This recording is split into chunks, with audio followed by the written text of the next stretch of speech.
The little girl, the cleaner's daughter, saved the millionaire with just one sentence. "Don't go into that room, you're in danger." The millionaire was completely shocked when he found out what was about to happen. Nathaniel Carter's footsteps echoed through the marble floors of Horizon Innovations headquarters as he strode purposefully toward the executive elevator. His tailored suit and commanding presence turned heads, as usual, but his mind was elsewhere, focused on the upcoming board meeting, where he would present his latest acquisition proposal. The morning sun streamed through the floor-to-ceiling windows, casting long shadows across the lobby. At 42, Nathaniel had built his empire from scratch, transforming a small tech startup into a billion-dollar corporation.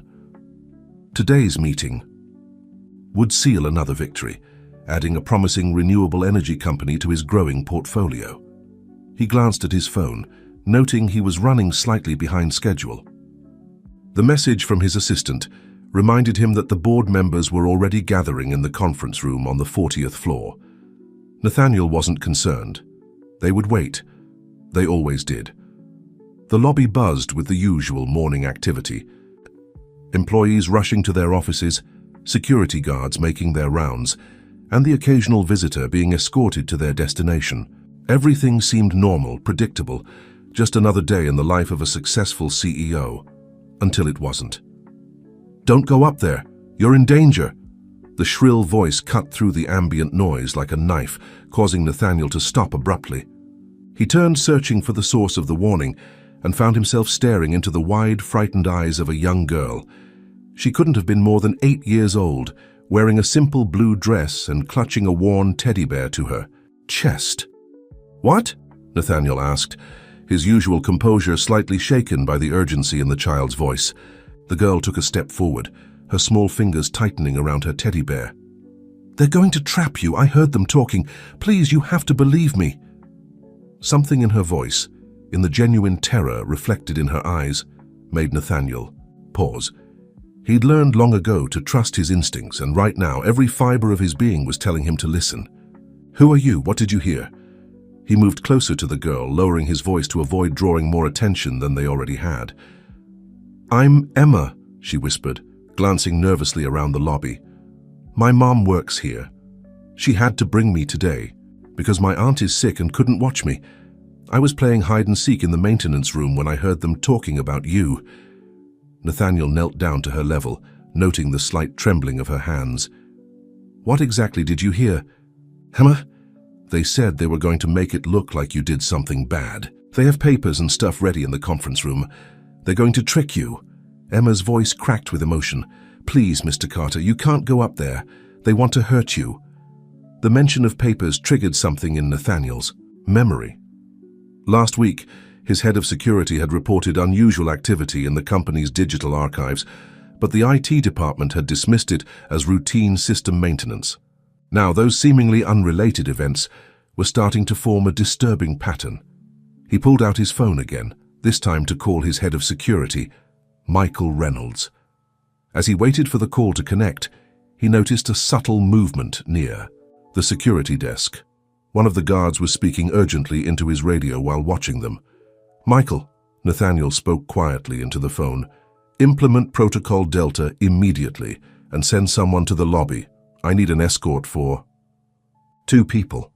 Emma tugged at his sleeve. "There's more," she whispered. "They said something about your computer and phones being watched. They can see everything." Nathaniel's mind raced through the implications. If what Emma was saying was true, his entire corporate security had been compromised. The board meeting wasn't just a meeting, it was a trap, carefully orchestrated to remove him from his own company.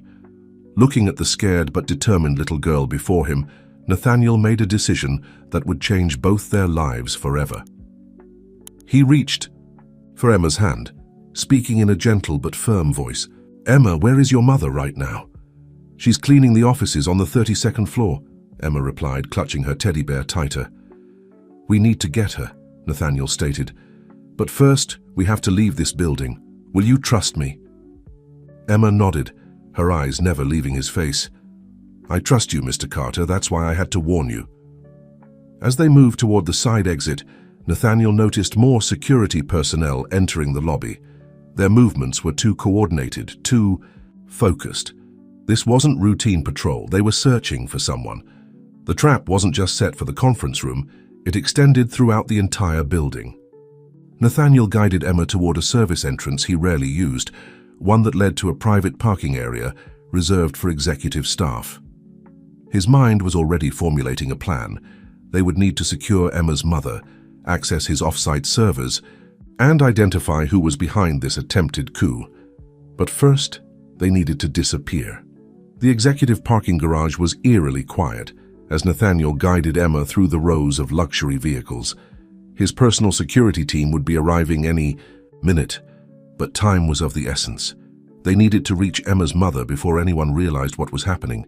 "Mr. Carter," Emma whispered, still clutching her teddy bear. "My mom doesn't have her phone today, it broke yesterday, and she hasn't gotten a new one yet." Nathaniel nodded, processing this information. In a way, this was fortunate. If the conspiracy ran as deep as he suspected, they wouldn't be able to track Lucy through her device. "Tell me more about your mom, Emma. What's her name? What does she look like?" "Her name is Lucy Thompson," Emma replied, her small feet hurrying to keep up with Nathaniel's stride. "She has long dark hair that she always wears in a braid. She's wearing her blue uniform today and she's really pretty." As they approached his private elevator, a secure line that required both fingerprint and retinal scanning, Nathaniel's phone buzzed. Michael had texted, "Building security compromised. Trust no one in uniform. Extraction team 3 minutes. Out." The elevator would take them directly to the 32nd floor, bypassing the regular security checkpoints. It was a risk, but a calculated one. Nathaniel placed his palm on the scanner, then bent down for the retinal scan. The doors opened with a soft chime.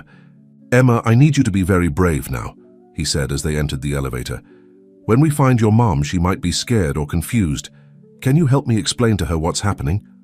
The little girl nodded solemnly. "Mom always says I'm good at explaining things, but Mr. Carter..." She looked up at him with worried eyes. "The bad people, they said they have pictures of you doing bad things, but they're lying, right?" Nathaniel felt a chill run down his spine. Fabricated evidence would be the least of his concerns if they didn't make it out of the building in time. "They're lying, Emma. Sometimes adults do bad things because they want power or money, but that's why it's so important that you warned me." The elevator moved swiftly and silently. Nathaniel used these moments to send encrypted messages to his most trusted allies outside the company. Years of business dealings had taught him to prepare for betrayal, and he'd set up secure channels and protocols for exactly this type of situation. When the doors opened on the 32nd floor, they stepped into a seemingly empty corridor. The cleaning supplies cart near the window suggested that someone was working nearby. "Mum usually starts with the corner offices," Emma whispered, pointing to the left. They moved quietly through the floor, checking each office. In the third room, they found a woman with a long, dark braid, dusting the extensive bookshelves that lined the walls. She turned at the sound of their footsteps, and her eyes widened in recognition, both of her daughter and of the man whose name was on the building. "Emma?" "Mr. Carter." Lucy Thompson straightened immediately, confusion and concern evident on her face. "What's happening? Emma, you were supposed to stay in the break room." "Mom!" Emma rushed forward. "I had to save Mr. Carter. They were going to hurt him." Lucy's expression shifted from confusion to alarm. "What do you mean, mi amor? Who was going to hurt him?" Nathaniel stepped forward, his voice low and urgent. "Mrs. Thompson, I apologize for the unusual circumstances, but your daughter overheard a conversation that saved my life. Right now, we need to leave the building immediately. I promise I'll explain everything, but we have less than 2 minutes before. This floor is swarmed with security personnel who mean us harm." Lucy looked from her daughter to Nathaniel and back again. Years of raising Emma alone had honed her instincts for protecting her child, and something in Nathaniel's eyes told her he was telling the truth. "The security guards have been acting strange all week," she said, removing her cleaning apron. "Yesterday I saw them installing new cameras in unusual places, and they made us clean the executive floor at odd hours." A distant ding from the main elevators spurred them into action. Nathaniel guided them toward his private elevator, his hand hovering protectively near Lucy's back. The sound of multiple footsteps echoed from around the corner. "Trust me," Nathaniel said, meeting Lucy's eyes. In that brief moment, something passed between them, an understanding, a recognition of the gravity of their situation. Lucy took Emma's hand and nodded. "We trust you, Mr. Carter." As they reached the elevator, Nathaniel's phone vibrated with an urgent message. The extraction team was in position, but they'd detected armed security teams converging on their location. Whatever was supposed to happen in that board meeting, the conspirators had planned for every contingency. What they hadn't planned for was a little girl with a teddy bear who happened to be in the right place at the right time. The private elevator descended smoothly, but the tension inside was palpable. Nathaniel kept his eyes fixed on his phone, monitoring the messages from his security team, while Lucy held Emma close. The little girl's teddy bear remained clutched tightly in her arms, a silent witness to their escape. "Mrs. Thompson," Nathaniel spoke softly, "I have a secure location where we can go. My team has detected surveillance on all your known addresses, so returning home isn't safe right now." Lucy's fingers tightened slightly around Emma's shoulders. "How did this happen? Who are these people?" "I have my suspicions," Nathaniel replied, his jaw tightening. "But I need to confirm them before making any accusations. What I do know is that they've been planning this for months, maybe longer." The elevator stopped at the underground parking level, but Nathaniel held up his hand, preventing the doors from opening immediately. Through his phone, he watched the security feed his team had managed to hack into. 3 men in suits were patrolling the area, their movements suggesting military training rather than typical security personnel. "When these doors open," he whispered, "we'll need to move quickly and quietly. Emma, can you do that?" The little girl nodded solemnly, her eyes wide but determined. A message flashed on his phone. "Northeast corner clear. Black SUV waiting. 30 seconds. Nathaniel took a deep breath. "Lucy, take my jacket." He removed his expensive suit jacket and handed it to her. "Put it on Emma. If anyone sees us, we want them to think she's just my daughter being escorted out for an emergency." Lucy helped Emma into the oversized jacket, which nearly swallowed the small girl. The sight would have been amusing under different circumstances. The phone buzzed again. "Clear. Now." The doors opened, and Nathaniel led them through the dimly lit parking garage, his steps confident and measured, despite the urgency of their situation. Lucy matched his pace perfectly, while Emma practically tiptoed, treating their escape like a game she was determined to win. They reached the black SUV just as another elevator dinged in the distance. Michael Reynolds, Nathaniel's head of security, stood by the vehicle's door, his expression grim but professional. He helped Emma into the back seat first, then Lucy, before turning to Nathaniel. "Sir, we've detected unauthorized access to the building's mainframe. They're trying to lock down all exits." Nathaniel nodded, already sliding into the back seat, beside Lucy and Emma. "Get us out of here, Michael. Use Protocol 7 routing." As the SUV pulled away from the building, Lucy noticed several security vehicles rushing into the garage. Their lights were flashing, but no sirens wailed. Whatever was happening, they wanted to keep it quiet. "Mr. Carter," Emma whispered, her small face peering out the tinted windows. "Those aren't the regular security cars." Nathaniel turned to look at the child, impressed by her observation. "You're right, Emma. How did you know?" "The regular cars have blue stripes on the sides. These ones are all black." Lucy wrapped an arm around her daughter, pride mixing with concern. "She notices everything, sometimes too much." The SUV wound its way through the city's morning traffic, taking seemingly random turns and occasionally doubling back on its route. Michael drove with the precision of someone who had trained for exactly this type of situation, while another member of Nathaniel's security team monitored their surroundings from the passenger seat. After 20 minutes of careful navigation, they pulled into an underground garage beneath an unremarkable office building in a quiet part of the city. Unlike Horizon Innovation's gleaming skyscraper, this building was deliberately ordinary, the kind that people's eyes would skip over without a second thought. "Welcome to the Haven," Nathaniel said as they exited the vehicle. "This is one of my contingency locations. The entire building is secure, and only a handful of people know of its existence." The elevator here required a different set of security protocols, and as they ascended, Lucy noticed that none of the floor numbers were marked.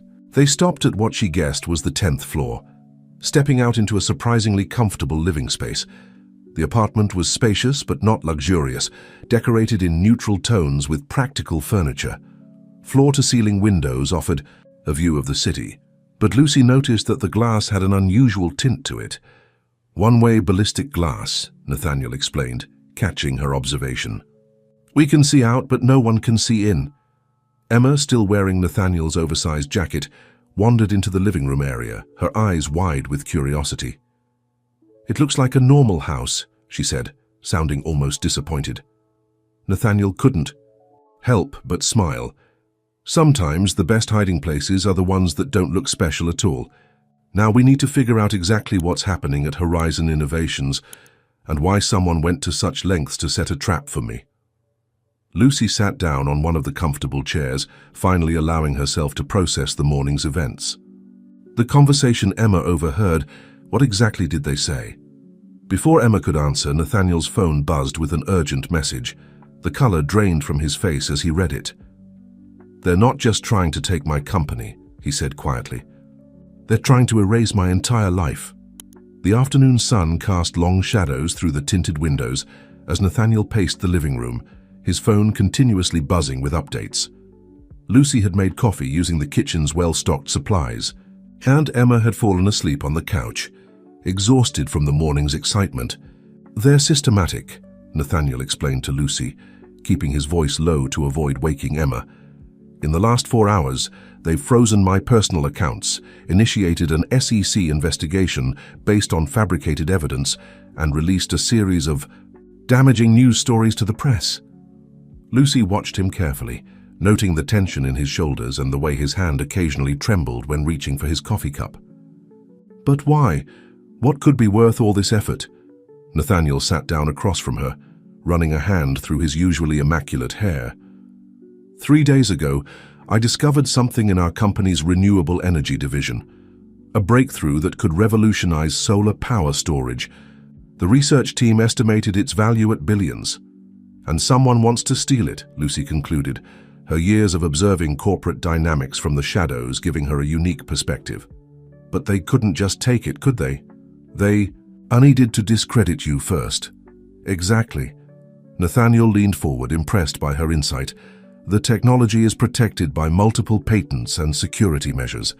The only way to gain control of it would be to remove me from the company entirely, preferably in disgrace. Emma stirred slightly in her sleep, clutching her teddy bear closer.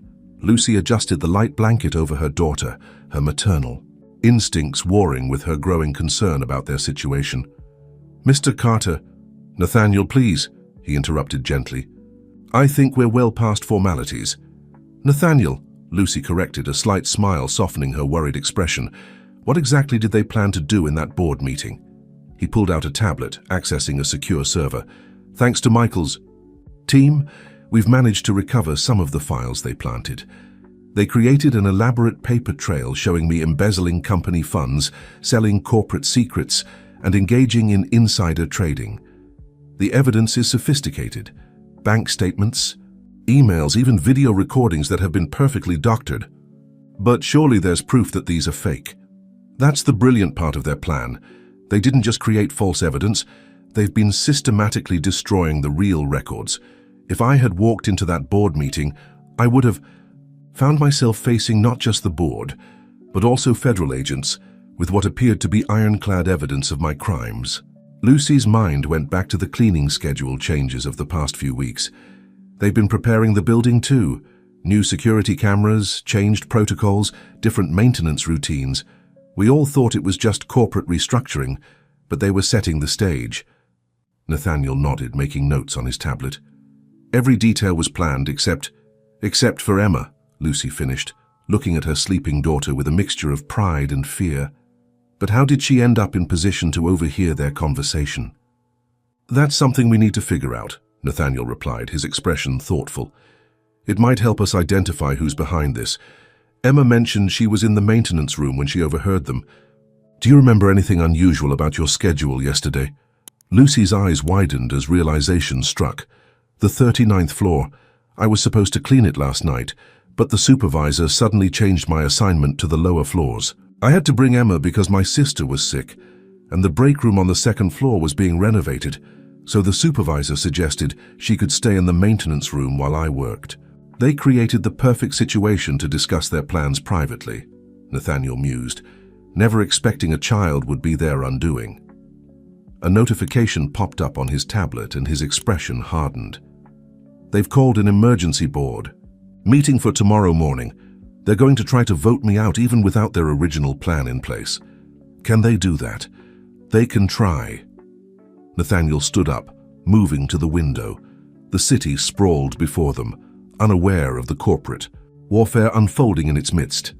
But first, we need to understand exactly who we're dealing with. Emma might have heard more than she realizes. As if on cue, Emma began to stir, her eyes fluttering open. She looked around, momentarily confused by the unfamiliar surroundings, then relaxed as she saw her mother and Nathaniel. "Mom?" she asked, her voice still heavy with sleep. "I had a strange dream about the people in the maintenance room. They were talking about a special box that Mr. Carter has in his office. They said it was the key to everything." Nathaniel and Lucy exchanged glances. "What box, sweetheart?" Lucy asked gently. Emma sat up, hugging her teddy bear. "They said it looks like a normal safe, but it's not. They called it Project Sunrise, and they were really angry that they couldn't open it." Nathaniel's expression shifted from confusion to realization. "Project Sunrise isn't a box, Emma. It's the name of the solar power breakthrough.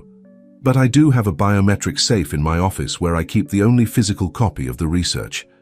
They said bad things would happen if they couldn't get into the box," Emma continued, her voice small. "They said they'd have to use the contingency plan instead." The implications of her words hung heavy in the air. Whatever the conspirators had planned for the board meeting was just one part of a larger scheme. They needed to act fast, but they also needed to be careful. One wrong move could trigger the contingency plan, whatever it might be. Nathaniel looked at Lucy and Emma, these unexpected allies who had become central to his survival. He made a silent promise to protect them, no matter what happened next. Evening had settled over the city, casting an orange glow through the tinted windows of the Haven. While Emma entertained herself with some puzzles Michael had brought along with other supplies, Nathaniel and Lucy sat at the dining table, surrounded by tablets and documents, piecing together the conspiracy. "Look at this," Lucy said, pointing to a maintenance log on one of the tablets. "For the past 3 months, there have been routine inspections of the executive floor every Tuesday night. But I've worked at Horizon Innovations for 5 years, and we never had regular inspections like that before." Nathaniel leaned closer, his shoulder briefly touching Lucy's as he studied the log. The subtle contact sent an unexpected warmth through both of them, but they maintained their professional focus. "Those inspections coincide with my late-night meetings with the research team," he noted, pulling up his calendar. "Every Tuesday I would stay late to review progress on Project Sunrise. They were monitoring my movements. And probably installing surveillance equipment," Lucy added, remembering details that had seemed insignificant at the time. The maintenance crew always insisted on working alone during those inspections. Even the regular security guards weren't allowed on the floor. Emma wandered over, placing her teddy bear on the table. "Mr. Carter, the people I heard, they talked about someone named Olivia. They said she was their inside connection or something like that." Nathaniel's expression darkened.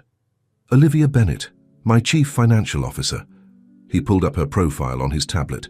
"She joined the company 2 years ago, bringing impressive credentials and seemingly perfect recommendations." "But they weren't real?" Lucy guessed, noting his use of seemingly. "Michael's team just finished their background check. The credentials are flawless, too flawless.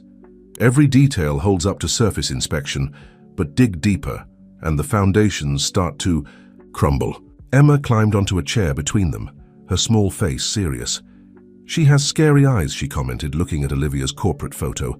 "Like my teacher, Mrs. Wilson, when she catches someone cheating." Lucy started to shush her daughter, but Nathaniel held up his hand. "No, let her talk.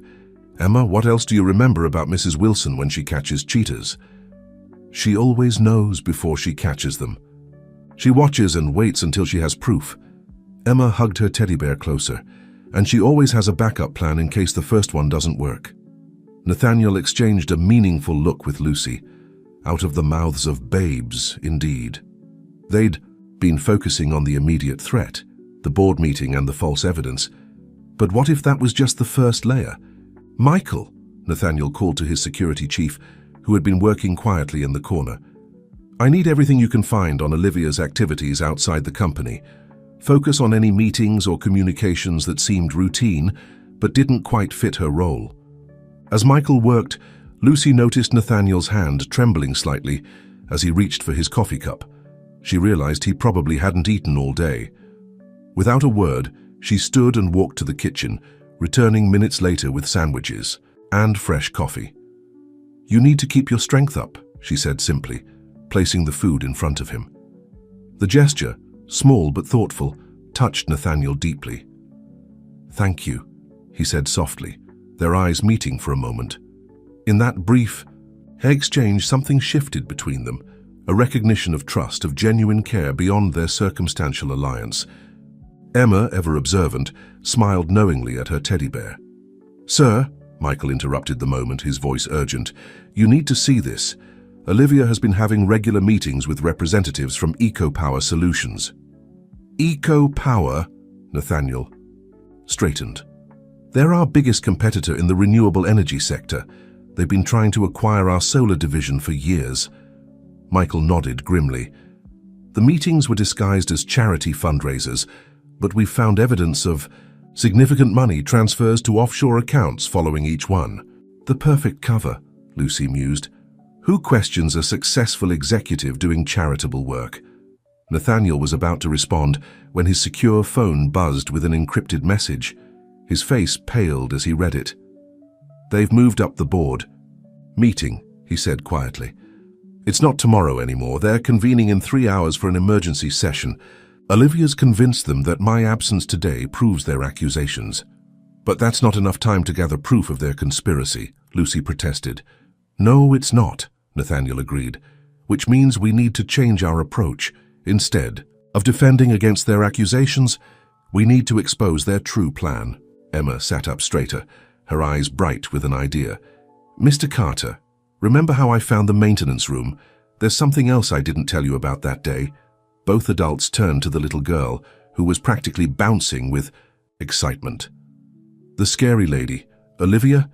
She dropped something when she was leaving. I picked it up, but I didn't know what it was, so I put it in my teddy bear for safekeeping. Slowly, deliberately, Emma reached into a small tear in her teddy bear's seam and pulled out a tiny black device, no bigger than a button. Nathaniel's eyes widened in recognition. It wasn't just any device. It was a specialized encryption key, the kind used for accessing highly secure databases. In the middle of the crisis, a child's habit of collecting treasures might have just given them the breakthrough they needed. The encryption key lay on the table between them, its seemingly innocent appearance belying its crucial importance. Nathaniel's technical team was already working to decode its contents, while Michael coordinated with trusted board members who had been suspicious of Olivia's sudden emergency meeting. Emma, Nathaniel said gently, you've helped me more than you can imagine. First by warning me about the trap, and now with this key. You're quite extraordinary, you know that. The little girl beamed at the praise, but then became serious. Mum says that finding things that don't belong to us isn't good. Was it wrong to keep the key? Lucy stroked her daughter's hair. In this case, mi amor, you did exactly the right thing. Sometimes life isn't as simple as right and wrong. Your mother is very wise, Nathaniel commented, watching their interaction with a warmth he hadn't expected to feel in the midst of this crisis. He'd spent years building his company, focusing solely on success and innovation, never realizing how empty his luxurious penthouse felt each night. A notification pinged on one of the secured tablets. The technical team had begun extracting data from the encryption key. Lines of code and fragments of documents started filling the screen. This is incredible, Michael said, scanning the information. The key doesn't just contain proof of their conspiracy, it has detailed records of every step of their plan. Olivia was documenting everything. Insurance, Lucy suggested, years of observing corporate politics giving her insight. In case her partners tried to betray her, she'd have proof of their involvement. Nathaniel nodded approvingly at her analysis. The question is, can we decrypt enough of it in time to stop the board meeting? Even better, Michael replied, his expression brightening. We don't have to decrypt all of it. Look at this. Olivia was recording all her conversations, including the one Emma overheard. The implications hit them all at once. They had audio proof of the conspiracy, straight from Olivia's own records. Emma tugged at Nathaniel's sleeve. Does this mean the bad people will go away? Yes, sweetheart, he assured her, then looked at Lucy apologetically. But first I need to ask something more of both of you. The board needs to hear your testimony. They need to understand how their CFO's conspiracy was uncovered by a child's innocence and a mother's attention to detail. Lucy straightened in her chair. We'll do it. Not just for you, but because it's right. Emma and I have spent our lives watching from the sidelines. Maybe it's time we stepped forward. Nathaniel reached across the table and squeezed her hand, gently. The gesture was spontaneous, born of gratitude, and something deeper that neither of them was ready to name. Michael, he called, reluctantly releasing Lucy's hand. Prepare the conference room here. We'll connect to the board meeting remotely. I don't want Lucy and Emma anywhere near Horizon Innovations until this is over. As Michael began setting up the secure video link, Nathaniel's phone buzzed with another message. His expression tightened as he read it. Olivia's not working alone within the company, he said grimly. Someone just tried to access Project Sunrise's secure servers using executive credentials. We have another traitor on the board. Lucy moved closer, her presence somehow steadying. How many board members are there? 12, including me, each with decades of business experience and carefully vetted backgrounds. He ran a hand through his hair in frustration. Or so I thought. Sometimes, Lucy said softly, we trust people because of their credentials when we should be looking at their character instead. Nathaniel turned to her, struck by the wisdom in her words. Here he was, surrounded by wealthy, powerful people, plotting his downfall, while his salvation had come from a cleaning lady and her daughter, who had nothing to gain and everything to lose by helping him. Emma, who had been quietly watching them, suddenly spoke up. Mom, Mr. Carter looks at you the same way Prince Charming looks at Cinderella in my storybook. Both adults startled, then shared an embarrassed laugh that broke the tension. Michael cracked a smile as he worked on the conference setup. From the mouths of babes, Nathaniel murmured, his eyes lingering on Lucy's flushed face. But there was no time to explore that observation. The board meeting would begin in less than an hour, and they needed to be ready. Olivia and her conspirators were expecting to find a disgraced CEO scrambling to defend himself against their accusations. Instead, they were about to face the combined strength of a man who had built an empire from nothing, a woman who had spent years learning the true measure of character, and a child whose innocent wisdom had unveiled their entire plot. The countdown to confrontation had begun. The conference room in the Haven hummed with tension as Michael made final adjustments to the secure video link. Nathaniel stood before the large screen, his usual impeccable suit replaced by a casual button-down shirt. A subtle reminder that this meeting wasn't proceeding according to anyone's plans, but his own.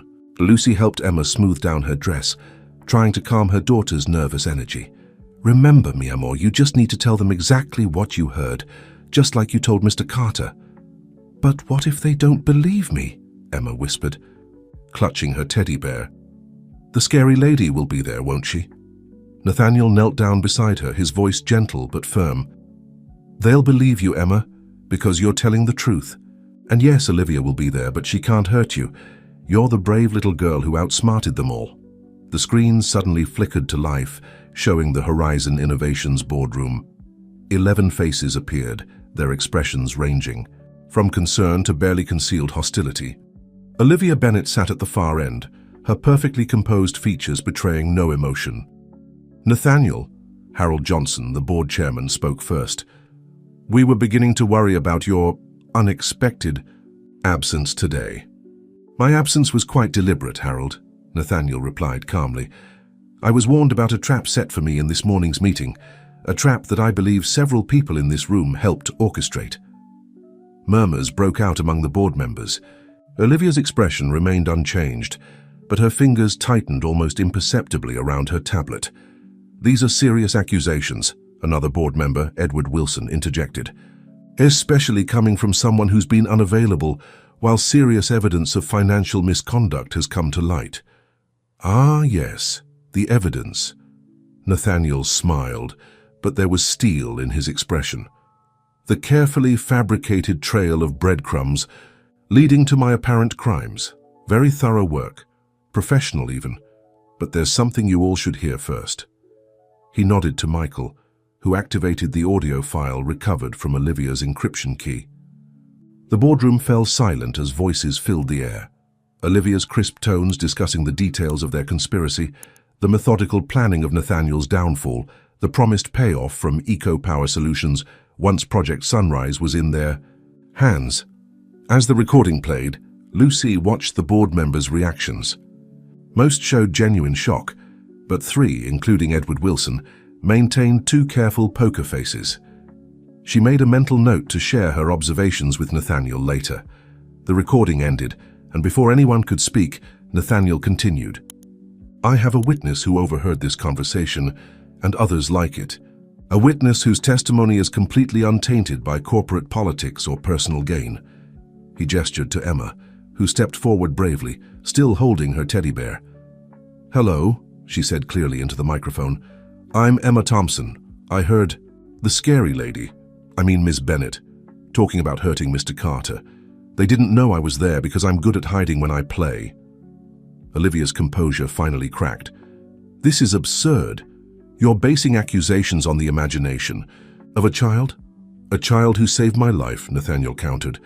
A child who found something you dropped, Olivia. Something you've probably been looking for rather desperately. He held up the encryption key, and Olivia's face went pale. Furthermore, Nathaniel continued, in the past 3 hours, my team has decoded enough of your personal files to prove extensive communication with eco-power solutions. Would you like to explain to the board why our CFO has been receiving large payments from our biggest competitor? Edward Wilson stood abruptly. This meeting is a farce. We came here to discuss Nathaniel's misconduct, not listen to conspiracy. Theories based on a child's story and supposedly decoded files that none of us can verify. Sit down, Edward, Harold Johnson commanded, his voice sharp. Security teams are already searching your office and Olivia's. The FBI has been notified, and they're particularly interested in those offshore accounts you both opened last month. Lucy felt Emma lean against her legs and reached down to squeeze her shoulder reassuringly. The little girl looked up at her with worried eyes. Mom, she whispered, Mr. Wilson looks really angry. Indeed, Edward Wilson's face had turned an alarming shade of red. He reached for his briefcase, his movements jerky with barely controlled rage. This isn't over, Carter, he snarled. You have no idea what you're dealing with. Project Sunrise isn't just about solar power, is it? Tell them what you really discovered. Tell them why eco-power is really interested. Nathaniel's expression remained calm, but Lucy saw his hands tighten behind his back. Would you like to tell them, Edward, about the real reason you were so desperate to access my private safe? About what Project Sunrise could really do in the wrong hands? The tension in the boardroom crackled as 2 decades of corporate rivalry and hidden agendas rose to the surface. What had started as a simple corporate takeover attempt was about to reveal something far more significant and potentially far more dangerous. The silence in the boardroom was deafening as Nathaniel and Edward Wilson stared each other down through the video link. Lucy instinctively pulled Emma closer, sensing they were about to witness something momentous. Project Sunrise, Nathaniel began, his voice steady, was meant to revolutionize solar power storage. But during our research, we discovered something unexpected, something that could change the entire energy industry overnight. He paused, looking at each board member's face on the screen. Our team found a way to make solar cells self-replicating while maintaining their efficiency. The implications for sustainable energy are enormous and terrifying to those whose fortunes depend on traditional energy sources. Olivia Bennett's carefully maintained composure crumbled further. "You're talking about billions in potential profits, entire industries becoming obsolete overnight." "I'm talking about free energy for everyone," Nathaniel corrected. "That's why I kept the full specifications in my private safe. That's why I didn't rush to patent everything. Some discoveries need to be implemented carefully, with proper safeguards." Edward Wilson laughed bitterly. "Safeguards? You're sitting on technology that could reshape the global economy, and you're worried about safeguards. Do you know what companies like EcoPower Solutions would pay for this?" "I know exactly what they'd pay," Nathaniel replied. "Just as I know they'd bury the technology to protect their existing investments. That's why you're here, isn't it, Edward? EcoPower Solutions promised you a percentage if you helped them acquire Project Sunrise." Harold Johnson leaned forward in his chair. "Nathaniel, are you saying this technology is viable, ready for implementation?" "With proper oversight and gradual introduction, yes. My team has successfully tested small-scale applications, but if rushed to market or misused, it could destabilize entire economies overnight." Emma tugged at Lucy's sleeve. "Mum, is Mr. Carter saying he found a way to make free electricity for everyone?" Lucy nodded, beginning to understand the true scale of what they'd stumbled into. This wasn't just corporate espionage. It was a battle for the future of global energy. "The question," Nathaniel continued, "is how many other board members were approached? How many were offered a piece of the pie to help bury this technology?" He nodded to Michael, who pressed another button. New documents appeared on the screen. Bank records, emails, phone logs. 3 more board members shifted uncomfortably in their seats. "While you were preparing your trap for me," Nathaniel explained, "my security team was tracking every unusual financial transaction, every suspicious meeting, every encrypted communication. Would anyone like to explain why 5 members of this board have recently opened accounts in the Cayman Islands?" Olivia stood abruptly. "You can't prove any of this. It's all circumstantial. And even if you could, do you really think exposing this conspiracy will help you? The media is already running stories about your supposed crimes. Your reputation—" "My reputation?" Nathaniel interrupted, a small smile playing at his lips. "Michael, please share the other file." A new video appeared on screen, security footage from the Horizon Innovations lobby from that morning. The board watched in silence as Emma's warning played out, followed by footage of security teams moving into position, their movements clearly coordinated and aggressive. "The thing about conspiracies," Nathaniel said quietly, "is that they require every piece to work perfectly. One small variable can bring everything crashing down. In this case, that variable was an observant little girl who happened to be in the right place at the right time." Emma beamed with pride, though she kept a tight hold on her teddy bear. Lucy felt tears welling up in her eyes, pride for her daughter's bravery mixed with awe at the significance of what they'd prevented. "Harold," Nathaniel addressed the chairman directly, "I move for the immediate suspension of Olivia Bennett, Edward Wilson, and any board members involved in this conspiracy, pending a full investigation. I also recommend we convene an emergency session to discuss the proper implementation of Project Sunrise." "Seconded," came a firm voice from the end of the table. Emily Davis, no relation to Lucy, one of the longest-serving board members, spoke up, "And I suggest we invite Mrs. Thompson to that session. Anyone who could spot these discrepancies through simple observation clearly has skills we could use." Lucy startled at the suggestion, but before she could respond, Emma spoke up. "My mom is really smart. She always knows when people are lying, and she helps me with really hard homework, and she—" "Emma," Lucy whispered, embarrassed, but Nathaniel was smiling. "I agree completely," he said, looking at Lucy with undisguised admiration. "We need people who understand the human element, not just the technology and finances. People who can see what others miss." The chairman nodded decisively. "All in favor of the immediate suspension of the named board members pending investigation?" Hands raised across the screen. Olivia Bennett and Edward Wilson sat in stunned silence as security personnel entered the boardroom. "This isn't over," Edward spat, but his bravado was cracking. Eco-Power Solutions won't let this technology go public. They'll find a way to stop you. They can try, Nathaniel replied calmly. But they should know that the full documentation of their conspiracy, including this meeting, has already been sent to multiple secure locations. If anything happens to me or anyone I care about, everything goes public immediately. His hand found Lucy's shoulder as he spoke, the gesture both protective and intimate. Emma looked up at them both, smiling knowingly at her teddy bear. The crisis wasn't over. There would be legal battles ahead, careful negotiations, and the monumental task of introducing Project Sunrise to the world responsibly. But in that moment, watching the security teams escort the conspirators from the boardroom, Lucy felt something she hadn't experienced in years. Hope for a better future, not just for herself and Emma, but for everyone. The hours following the board meeting passed in a blur of activity. While Michael coordinated with federal authorities and security teams, Nathaniel, Lucy, and Emma remained in the Haven, processing the events of the day.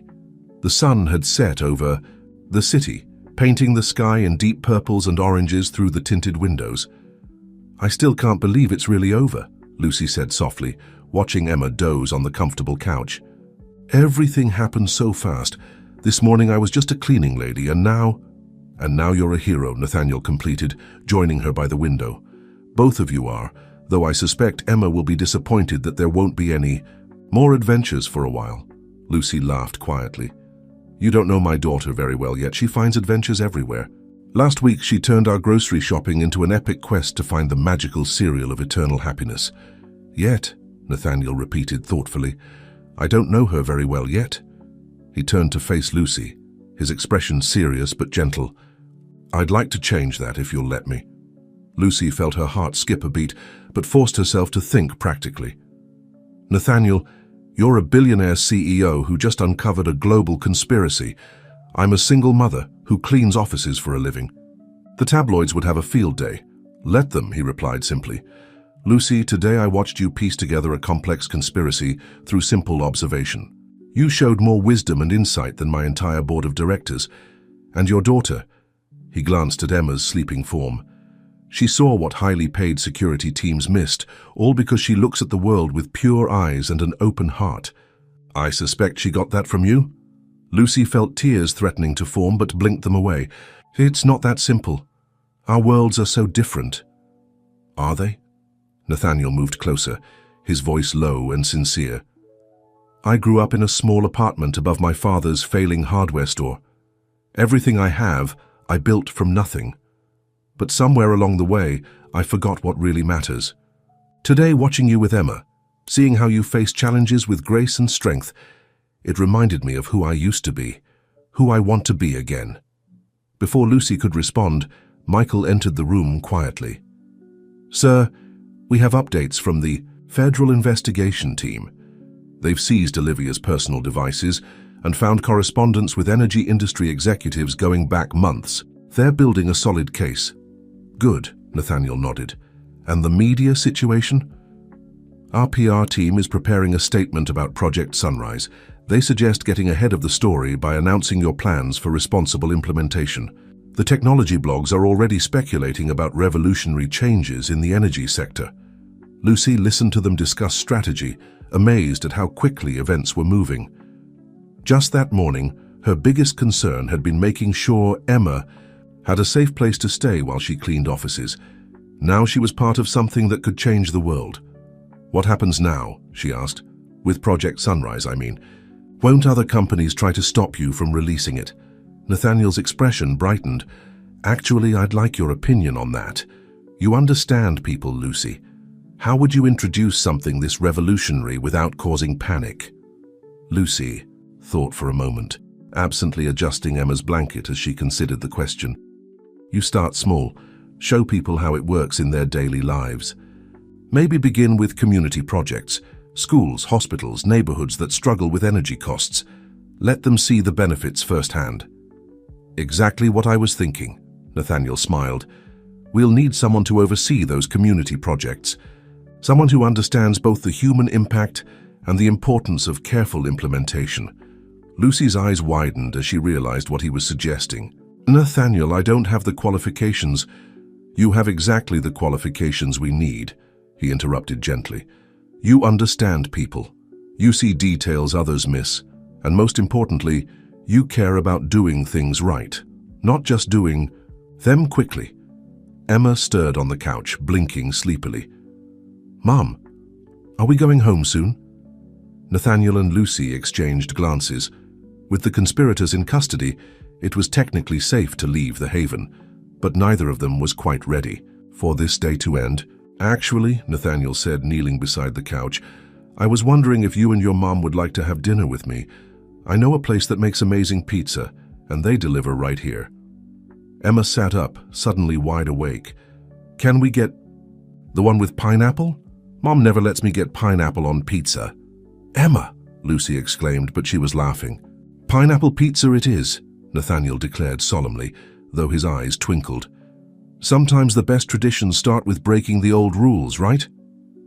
As he placed the order, Lucy watched him with Emma, saw how naturally they interacted, how her daughter's usual shyness had been replaced with comfortable familiarity. In just one day, their lives had changed in ways she never could have imagined. Michael discreetly excused himself, hiding a smile as he went to coordinate with the security team. Through the window, the city lights began to twinkle, and Lucy realized that for the first time in years, she wasn't worried about tomorrow. Whatever came next, they would face it together. The next few days passed in a whirlwind of activity. While federal investigators built their case against Olivia Bennett and her co-conspirators, Nathaniel worked with his team to prepare for Project Sunrise's carefully planned unveiling. Through it all, Lucy and Emma remained at the haven, which had become something of a temporary home. These projections look promising, Nathaniel said one evening, reviewing documents at the dining table. The first community pilot program could be operational within months. Lucy looked up from helping Emma with her homework. Have you chosen the location yet? Actually, I was hoping you'd help with that decision. He pushed aside his tablet and joined them at the other end of the table. You mentioned your old neighborhood has been struggling with rising energy costs. Emma's eyes lit up. Are you going to give our building magic solar powers? Jenny from apartment 4B says her mom is always worried about the electric bill, and in summer it gets really hot because they can't use the air conditioning much. Nathaniel smiled at her enthusiasm. That's exactly the kind of situation we want to help with. Lucy, would you be willing to act as community liaison for the pilot program? The residents already know and trust you. Lucy felt a warmth spread through her chest. Over the past few days, she'd watched Nathaniel work tirelessly to protect both his company and his revolutionary technology, but he never forgot about the human impact of his decisions. He genuinely wanted to help people, not just make profits. I'd be honored, she replied, but what about my current position? I can't just abandon my responsibilities at Horizon Innovations. Nathaniel's eyes twinkled. Well, as it happens, we have an immediate opening for Director of Community Relations and Implementation. The board has already approved the position, and our primary candidate comes highly recommended by a very observant 8-year-old consultant. Emma giggled. That's Mom. She's going to be amazing at it because she always knows how to help people. Indeed she does, Nathaniel agreed, his gaze lingering on Lucy's face. Over the past few days, their connection had grown stronger, built on shared experiences and quiet moments between crises.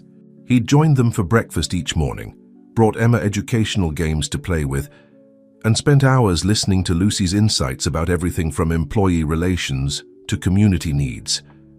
Nathaniel, Lucy started, but he held up his hand. Before you say it's too much, too fast, hear me out. You've already proven you can see things others miss.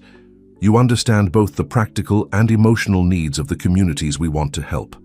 And most importantly, you're not afraid to tell me when I'm wrong. He's right, Mum, Emma chimed in, abandoning any pretense of doing her homework. You always say we should help people when we can.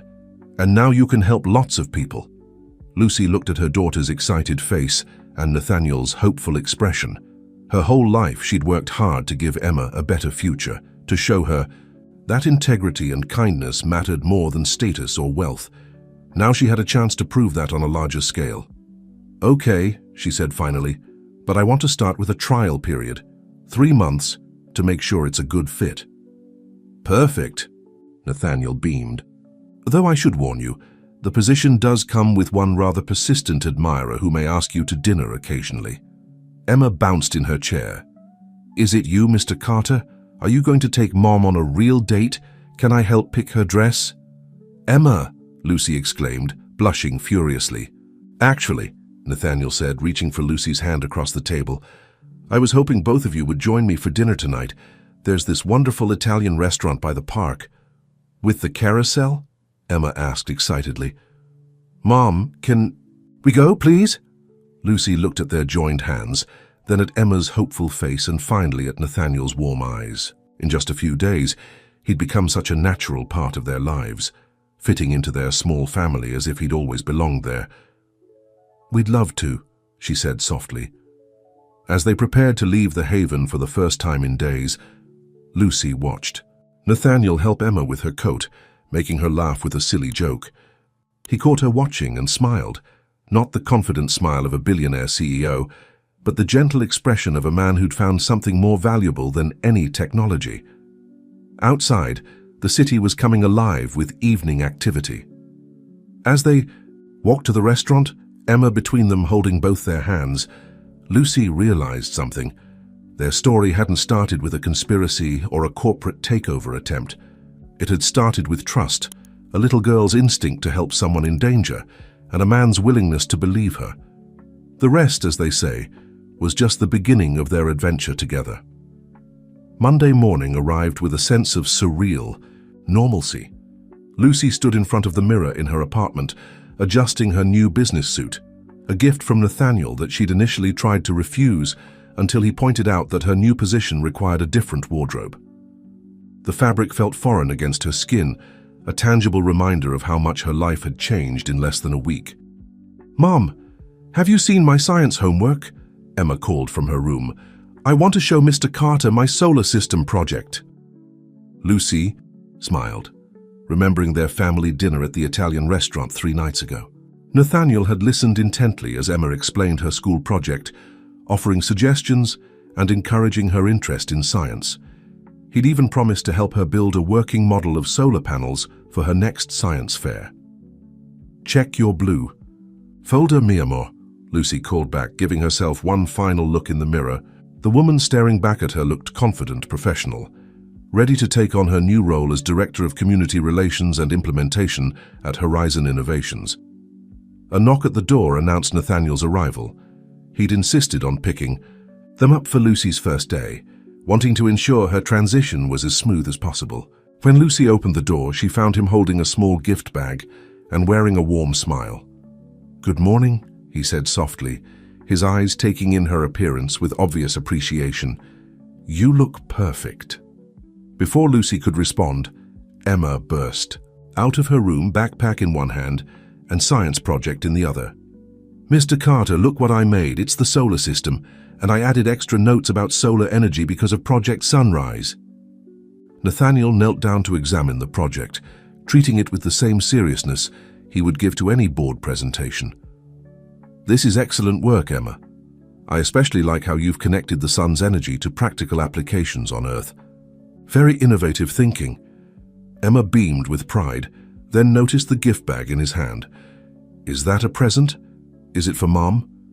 "Actually," Nathaniel said, standing and holding out the bag to Lucy, "it's something for both of you. I thought it might be useful for today." Lucy opened the bag and found 2 small pendant necklaces, elegant but not flashy. "They're beautiful, but they're also security devices," Nathaniel explained. "After everything that happened, I want to make sure you're both protected.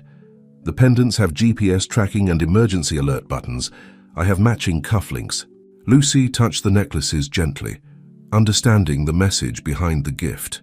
Nathaniel wasn't just trying to protect them, he was making them part of his world in a way that respected their independence. "Thank you," she said softly, helping. Emma put on her necklace, while Nathaniel assisted with the clasp of her own.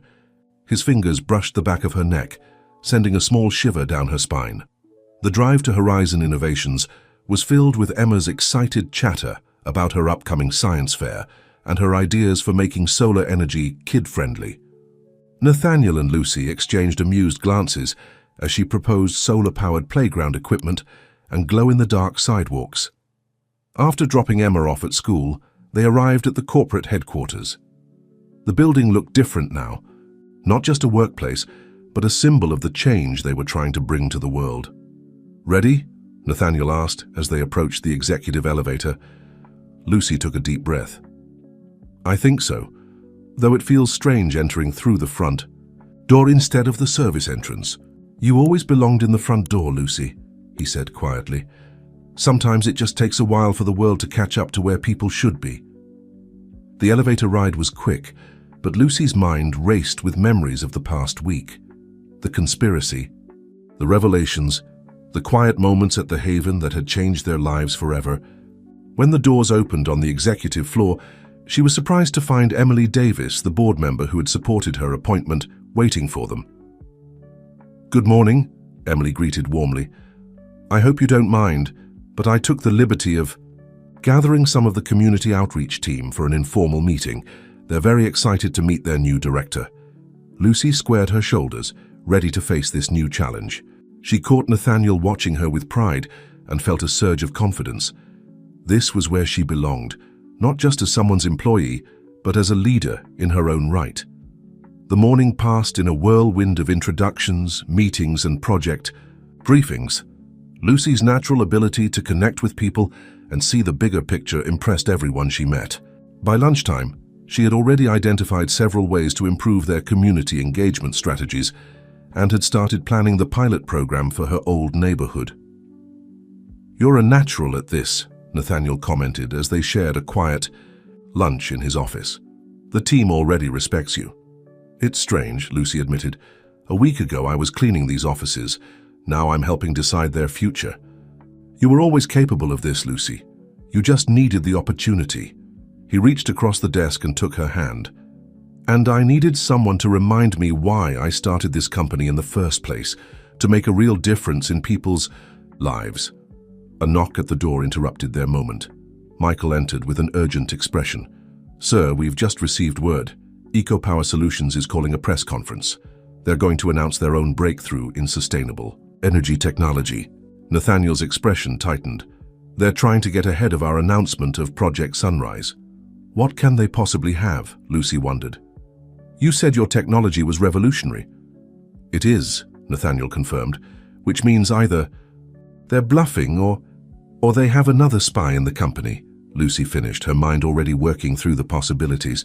Once again, they found themselves facing a challenge that could affect not just their lives, but the future of clean energy itself. The afternoon sun cast long shadows across Nathaniel's office as his team assembled for an emergency meeting. Lucy sat beside him, her tablet filled with notes from her first day, now temporarily forgotten as they faced this new challenge.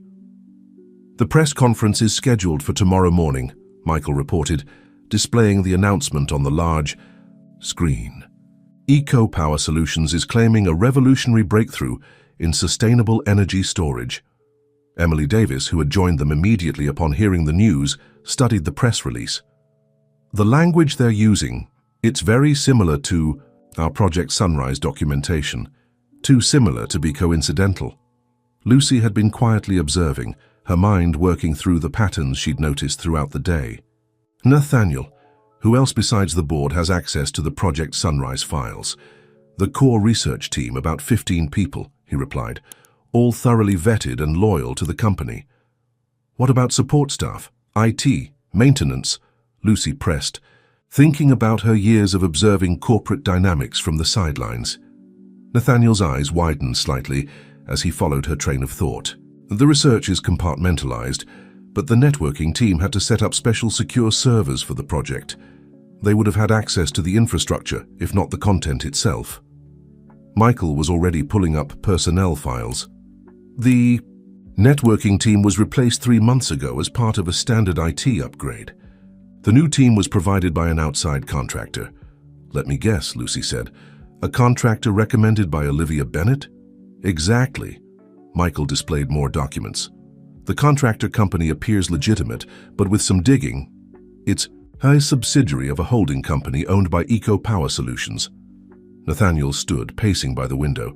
They couldn't get to Project Sunrise directly, so they went after our infrastructure. They might not have the full technology, but they could have enough to create problems. We need to move up our timeline, Emily suggested.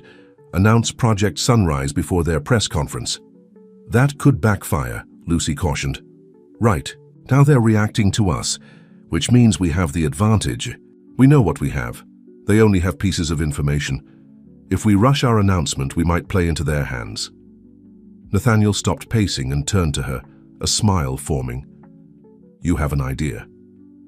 Actually, I have several, Lucy replied, pulling up the community implementation plans she'd been working on. What if, instead of a big corporate announcement, we show them and the world what Project Sunrise can actually do? She stood and moved to the screen, displaying her proposal for the pilot program. My old neighborhood isn't the only community struggling with energy costs. What if we launched multiple pilot programs simultaneously? Show real results in real communities before they can make empty promises. A grassroots approach, Emily nodded approvingly. It would be harder for them to counter actual working implementations with theoretical technology. Nathaniel was already reaching for his phone. We can have the legal team draft agreements with community leaders tonight. Michael, how quickly can we set up the initial installations? With the prototypes we've already tested. 48 hours for the first wave. Lucy's tablet chimed with a message from Emma's school. Speaking of community support, she said, reading the message, Emma's science teacher is very excited about her solar energy project. Apparently half the class is now interested in sustainable technology. Nathaniel paused his planning, a new idea forming. Emily, what if we added schools to the pilot program? Not just providing the technology, but educational programs about sustainable energy? The children are our future, Emily mused, literally in this case, teaching them about clean energy while demonstrating its benefits to their families.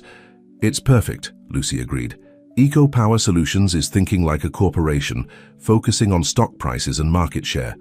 We can show that Project Sunrise is about people, not just profits. The room buzzed with renewed energy as they refined the plan. By the time they needed to leave to pick up Emma from school, they had a solid strategy in place. The pilot programs would launch in 10 communities across the city, including schools, community centers, and residential buildings. You've done amazing work today, Nathaniel told Lucy as they rode the elevator down. Both with the community, outreach plans, and handling this crisis. It helps to have a different perspective, she replied.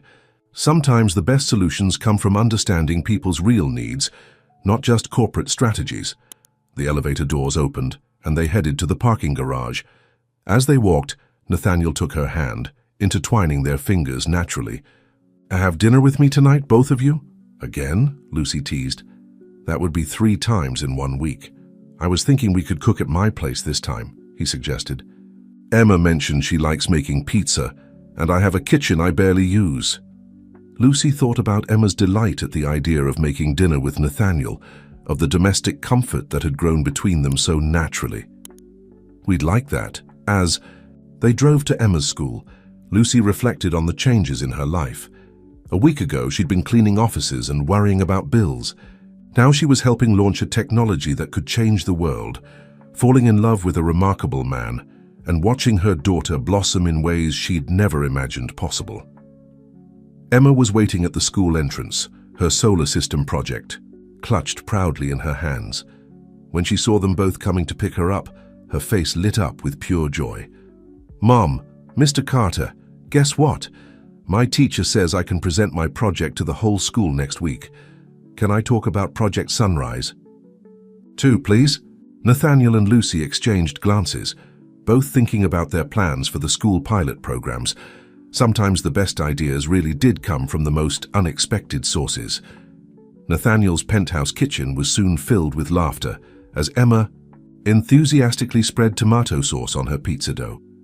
The countertops were dusted with flour, and the air was rich with the smell of fresh herbs and melting cheese. How you have to spread it in circles, Emma explained seriously. demonstrating her technique. Mom says it's like painting, but you have to be careful not to make holes in the dough.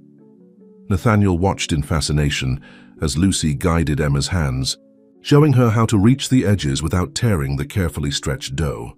There was something magical about seeing his usually pristine kitchen transformed into this warm, messy space of family activity. "I think we're ready for toppings," Lucy announced, wiping a smudge of flour from Emma's cheek. "Remember our deal about the pineapple?" "Only on half," Emma recited, then turned to Nathaniel with a conspiratorial whisper. "Mom doesn't like pineapple on pizza, but she's letting me try it because you said it's important to try new things." "Speaking of trying new things," Nathaniel said, pulling out his tablet, "I wanted to show you both something before dinner." He pulled up the implementation plans they'd finalized that afternoon. "Emma, remember how you talked about solar-powered playground equipment?" Emma's eyes widened as she saw the designs on the screen. "Those are my ideas, the glowing sidewalks and the spinning thing that makes electricity." "Our engineering team loved your suggestions," Nathaniel explained. "They've designed safe, kid-friendly ways to demonstrate solar power in schools. And guess which school is getting the first installation?" Mine?" Emma practically bounced with excitement. "Really, when can I tell my friends?" Lucy watched them interact, her heart swelling with emotion. Nathaniel had taken Emma's creative ideas seriously, turning them into real projects that would help children understand and get excited about sustainable energy. "The installations begin next week," he continued, showing more details. "While Eco Power Solutions is giving their press conference about theoretical technology, we'll be launching real projects in communities across the city." "And the educational program?" Lucy asked, arranging pepperoni on her section of the pizza. "Emily's team has already developed the curriculum. We're calling it Sunrise Scholars, a program to teach kids about renewable energy through hands-on projects and real-world applications." Emma carefully placed pineapple chunks on her half of the pizza. "Can I help teach the other kids? I already know lots about Project Sunrise." "Actually," Lucy said, exchanging a glance with Nathaniel, "we were thinking you could be our first student ambassador. You'd help introduce the program to other schools and share your experiences." The pizza was momentarily forgotten as Emma processed this news. "Like a real job? Would I get a badge and everything?" "A badge, a special tablet for presentations, and an official role in the Sunrise Scholars program," Nathaniel confirmed. "But only if your mom agrees, and only if you keep your grades up."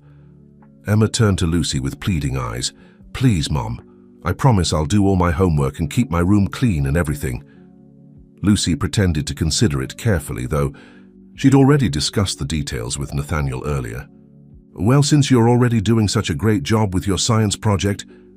Emma's squeal of delight echoed through the kitchen as she hugged first her mother, then Nathaniel. "This is the best pizza night ever." As they put the finished pizza in the oven, Nathaniel's phone buzzed with an update from Michael. The message made him smile. "Good news?" Lucy asked, helping Emma clean up the cooking mess. "Very good news. Our team discovered that Eco Power Solutions doesn't actually have any working prototype. They were planning to use stolen fragments of our research to bluff their way through the press conference, hoping to buy time to either replicate our technology or force us into a partnership. But now we're going to show everyone real working solar stuff instead of just talking about it," Emma observed wisely, making both adults laugh at her perfect summary of their strategy. The oven timer chimed, and Nathaniel moved to retrieve their creation. The pizza looked slightly lopsided, with Emma's pineapple half clearly distinguishable from the traditional toppings on the other side. But to him, it was perfect, a symbol of their blending lives, different but complementary. As they sat down to eat, Emma insisted on saying grace, something she'd learned from her grandmother. "Thank you for this food, and for Mr. Carter, and for solar power, and for Mom's new job, and for pineapple pizza, even though Mom thinks it's weird." Lucy caught Nathaniel's eye across the table, seeing her own joy reflected there. In just over a week, they'd gone from strangers to something that felt remarkably like family. After dinner, as Emma worked on her homework at the kitchen counter, Nathaniel and Lucy stood by his floor-to-ceiling windows, watching the city lights twinkle below. "I never thought I'd have this," he admitted quietly. "The company, the success. Yes, but this—" He gestured to include Emma humming as she wrote and the remains of their family dinner. "This feels like something much more valuable." Lucy leaned against him slightly, allowing herself to relax into the moment. Life has a way of giving us what we need, even when it comes in unexpected packages. Like a little girl with a teddy bear warning a stranger about danger. Exactly like that. Emma's voice interrupted their moment. "Mum, Mr. Carter, can you help me with my essay? We're supposed to write about what we want to be when we grow up, and I can't decide between being a solar power scientist or a pizza chef who makes electricity." "Why not both?" Nathaniel suggested, joining her at the counter with Lucy. "The best innovations often come from combining different things we love." As they helped Emma brainstorm ideas for her essay, none of them noticed the time passing. This evening together, making pizza and sharing dreams, had created something precious, a foundation for their future, as bright and promising as the sunrise they were working to share with the world. The morning of Eco Power Solutions Press conference dawned bright and clear. But while their executives prepared to announce their supposed breakthrough, Horizon Innovations was already in motion across the city. Lucy stood in the gymnasium of Emma's school, watching as technicians installed the first set of interactive solar demonstrations. The centerpiece was a specially designed playground set that converted kinetic energy from children's play into power for the school's lighting system. "The kids are going to lose their minds when they see this," Emma's science teacher, Ms. Thompson, said excitedly. "Especially when they learn they can power their own classrooms by playing." "That was actually Emma's idea," Lucy explained proudly. She thought kids would understand solar energy better if they could see it working in their daily lives. Across the gymnasium, Emma was giving an impromptu tour to some early arriving students, proudly wearing her Sunrise Scholars badge. "And this part spins when you push it, and it makes electricity, and then the lights change colors to show how much power you made." Nathaniel arrived just as the final installations were being tested. He'd switched his usual formal suit for business casual attire, wanting to be approachable for the community event. "How are the other sites progressing?" Lucy asked as he joined them. "Right on schedule. The apartment complexes are already showing significant power generation, and the community center's systems will be online within the hour." He checked his tablet. "EcoPower's press conference starts in 30 minutes. "Mr. Carter," Emma called, running over with a group of excited children. "Can we show them how the solar panels work, please?" "Of course," he smiled, following the enthusiastic tour group. Lucy watched as he patiently explained the technology in terms the children could understand, using analogies and interactive demonstrations to make complex concepts accessible. The school's principal approached Lucy, beaming. "This is extraordinary. Do you know how much we'll save on energy costs? We can finally afford to upgrade our computer lab and start that after-school science program we've been dreaming about." Similar scenes were playing out across the city. At Lucy's old apartment building, residents gathered in amazement as their electric meters began running backward, generating credits instead of costs. The community center, in one of the city's poorest neighborhoods, powered up its new air conditioning system for the first time in years, providing relief from the summer heat. Emily Davis coordinated with news teams, ensuring that each successful installation received media coverage. By the time EcoPower Solutions CEO stepped up to their podium to make their announcement, social media was already buzzing with real-world examples of Horizon Innovations technology in action. "Mom," Emma called out suddenly, "look at the TV." The gymnasium's screen, intended for assemblies and presentations, was showing the EcoPower Solutions press conference. Their CEO's confident expression faltered as reporters began asking questions about Horizon's community implementations. "Is it true that Horizon Innovations has already installed working solar systems in multiple locations? Can you comment on reports of zero-cost energy generation in low-income communities? What's your response to the Sunrise Scholars program teaching children about sustainable energy?" The CEO's prepared speech about theoretical breakthroughs crumbled in the face of actual results. When asked specifically about their supposed new technology, his vague responses made it clear they had nothing concrete to offer. Nathaniel's phone buzzed with a message from Michael. Eco power stock dropping. Their major investors are calling for emergency meetings. I almost feel sorry for them, Lucy mused, watching the CEO struggle to maintain composure on screen. They brought this on themselves, Nathaniel replied, but without malice. They were so focused on corporate espionage and market manipulation that they forgot the real purpose of innovation, helping people. The gymnasium doors opened as more students began arriving for the official unveiling. Emma rushed to greet her classmates, proudly showing off her ambassador badge and leading them to the various demonstrations. She's a natural leader, Nathaniel observed, watching Emma organize the growing crowd of excited children into groups. She gets that from her father, Lucy said quietly. It was the first time she'd mentioned Emma's father to Nathaniel. He was a community organizer, always fighting for people's rights. He would have loved what we're doing here. Nathaniel took her hand gently. Tell me about him. He was killed in a protest 7 years ago, standing up for worker safety regulations.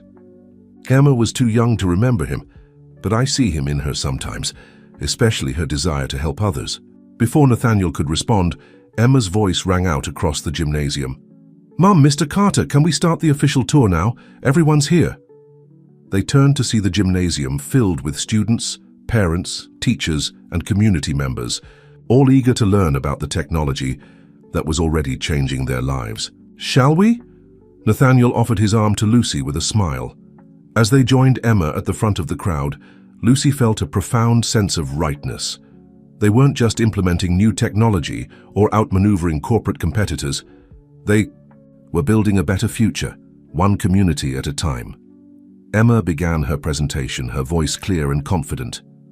Welcome to the future of clean energy. Today, we're going to show you how the power of the sun can make our school, our neighborhood, and our whole world better.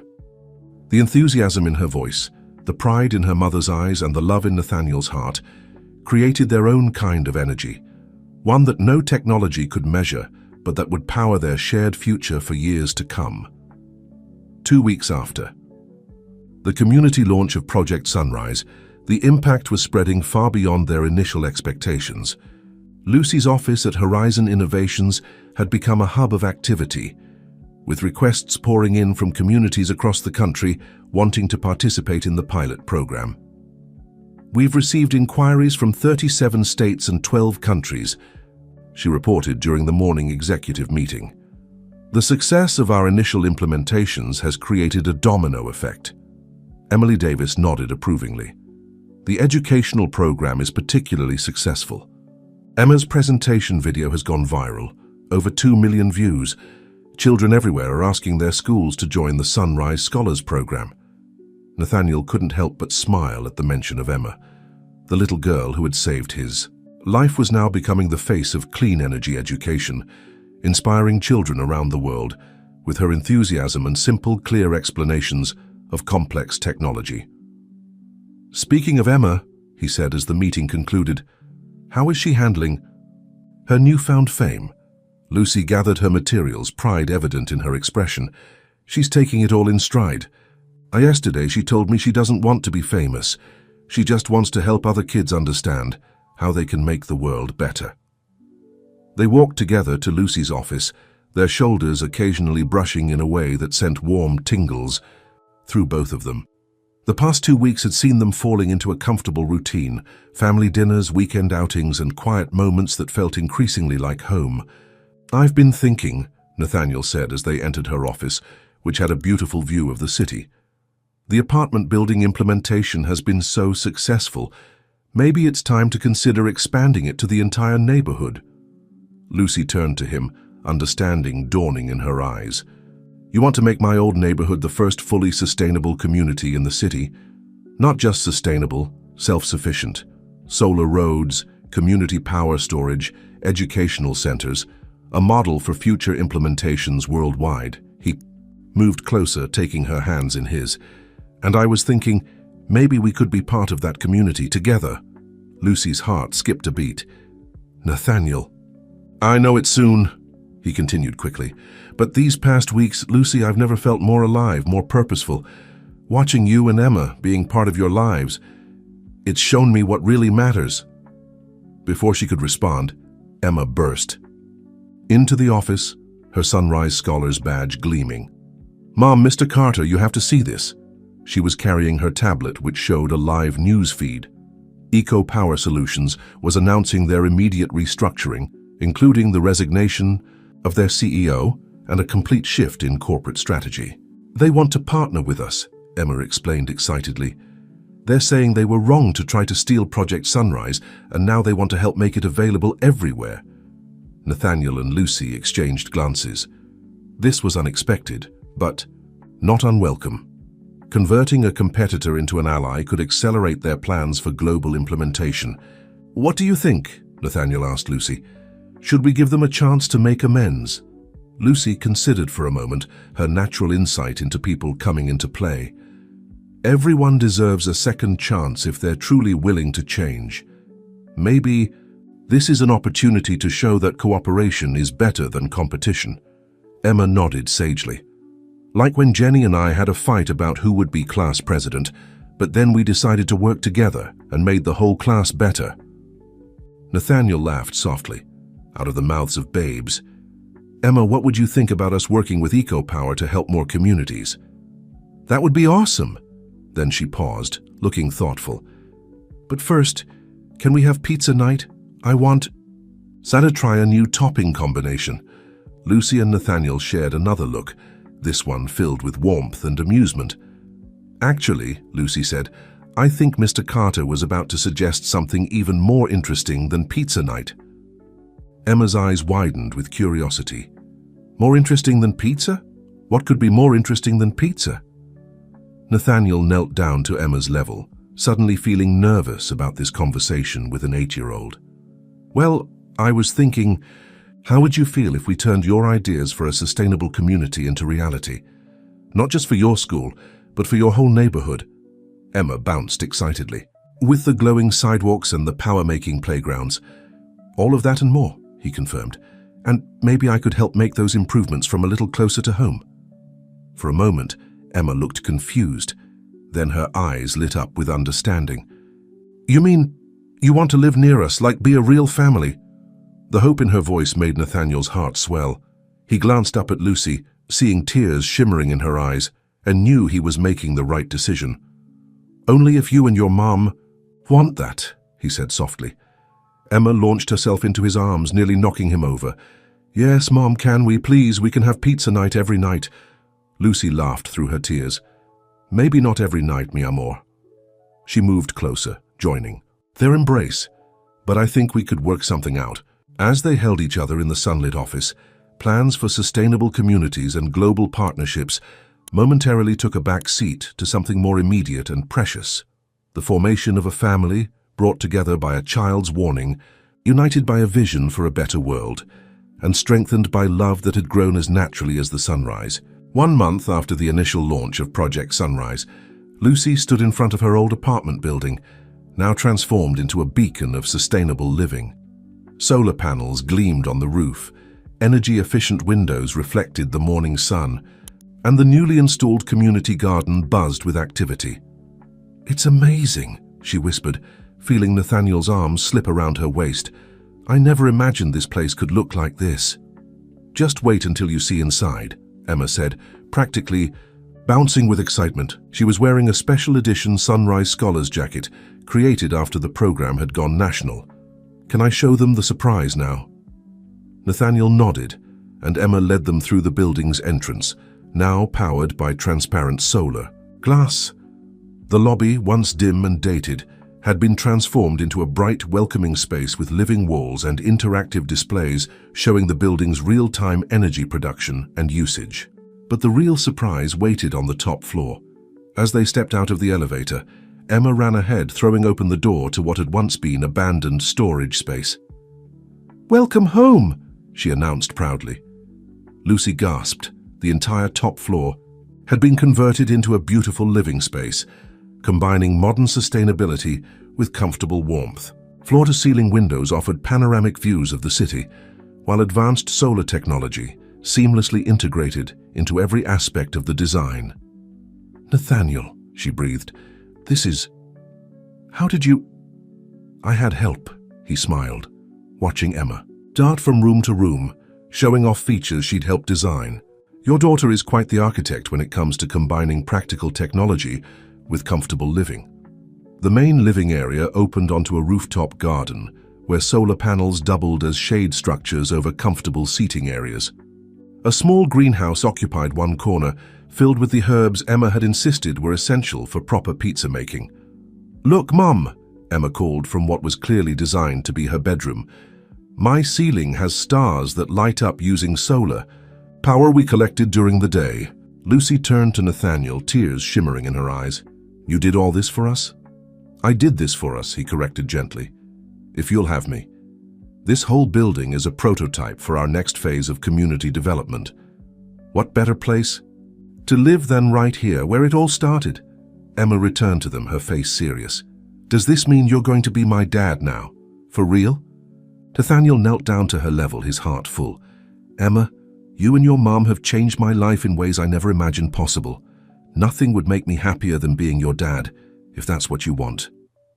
Instead of answering, Emma pulled something from her jacket pocket, her worn teddy bear, the same one that had been with her the day she saved Nathaniel's life. "I put something inside him," she said, carefully opening the seam where she'd once hidden Olivia's encryption key.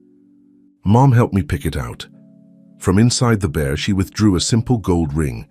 Nathaniel looked up at Lucy in surprise. "Emma thought you were taking too long to ask," Lucy explained, laughing through her tears. "So we decided to help move things along." Nathaniel stood slowly, taking the ring from Emma's outstretched hand. "You know, usually it's supposed to be the other way around."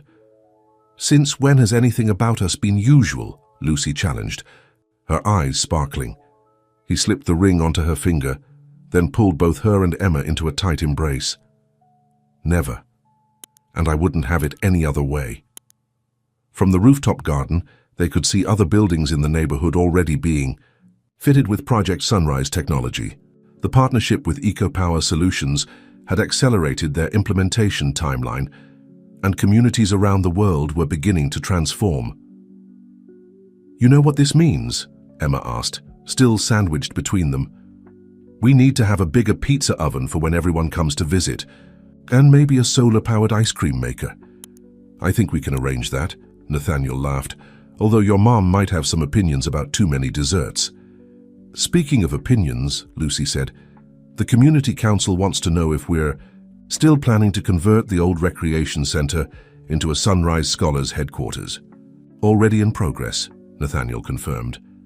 "Emily's team is developing an expanded curriculum, and we've had thousands of applications from students wanting to join the program." Emma beamed with pride. "Jenny says I'm going to be famous like Bill Nye the Science Guy, but with better hair." They laughed together, the sound echoing across their rooftop sanctuary. Below them, the city stretched out like a canvas waiting to be transformed. Project Sunrise was no longer just a technological breakthrough. It had become a movement, sparked by a child's courage and nurtured by the love of a family that fate had brought together. "So," Emma said, looking between her soon-to-be official parents, "about that pizza oven." Lucy and Nathaniel exchanged amused glances. Their journey had begun with a warning about danger and had transformed into something beautiful. A family, a mission, and a future bright with promise. And yes, probably quite a few experimental pizza toppings along the way. Wedding planning, Lucy discovered, was considerably more complicated when you were also overseeing the global rollout of revolutionary sustainable energy technology. She sat in her office, surrounded by both fabric swatches and implementation reports, while Emma enthusiastically shared her latest ideas. "And then," Emma continued, barely pausing for breath, "we can have solar-powered fairy lights all around the garden, and everyone can wear flowers made from recycled materials, and maybe we can make the cake using ingredients from our rooftop greenhouse." Lucy smiled at her daughter's excitement. "I think we might need to leave the cake to professionals, mi amor, but I love the idea about the lights." Nathaniel appeared in the doorway, his face lighting up at the sight of his future wife and daughter. "How's the planning going?" Emma wants to power the entire wedding with sustainable energy, Lucy reported, standing to greet him with a kiss. And apparently we need a pizza station at the reception. Obviously, Emma nodded seriously. It's like our family tradition now. Nathaniel joined them at Lucy's desk, picking up one of the implementation reports. Speaking of traditions, the first International Sunrise Scholars Convention is confirmed for next month. They want all three of us to give the opening speech. Emma's eyes widened. All of us? Together? Well, you are our top ambassador, Nathaniel reminded her. And your mother's community implementation model has become the global standard. It makes sense for us to present as a family. Family. The word still sent warm ripples through Lucy's heart. She looked around her office, remembering how just months ago she had been cleaning spaces like this. Now her walls were covered with awards, implementation plans, and children's artwork sent from Sunrise Scholars programs around the world. "Did you see the latest numbers from the Asian rollout?" she asked, pulling up the data on her tablet. "The rural electrification program is ahead of schedule, and the educational initiatives are showing incredible results." "Mom," Emma interrupted, waving a color swatch, "focus, we need to decide on the flowers before we can match them to the sustainable decorations." Nathaniel laughed, pulling his daughter onto his lap. "What if we combined both?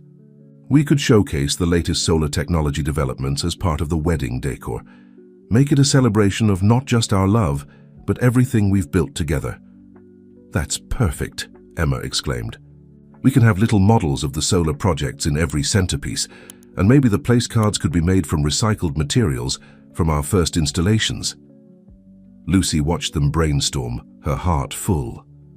The ring on her finger caught the sunlight, sending rainbow reflections dancing across her desk.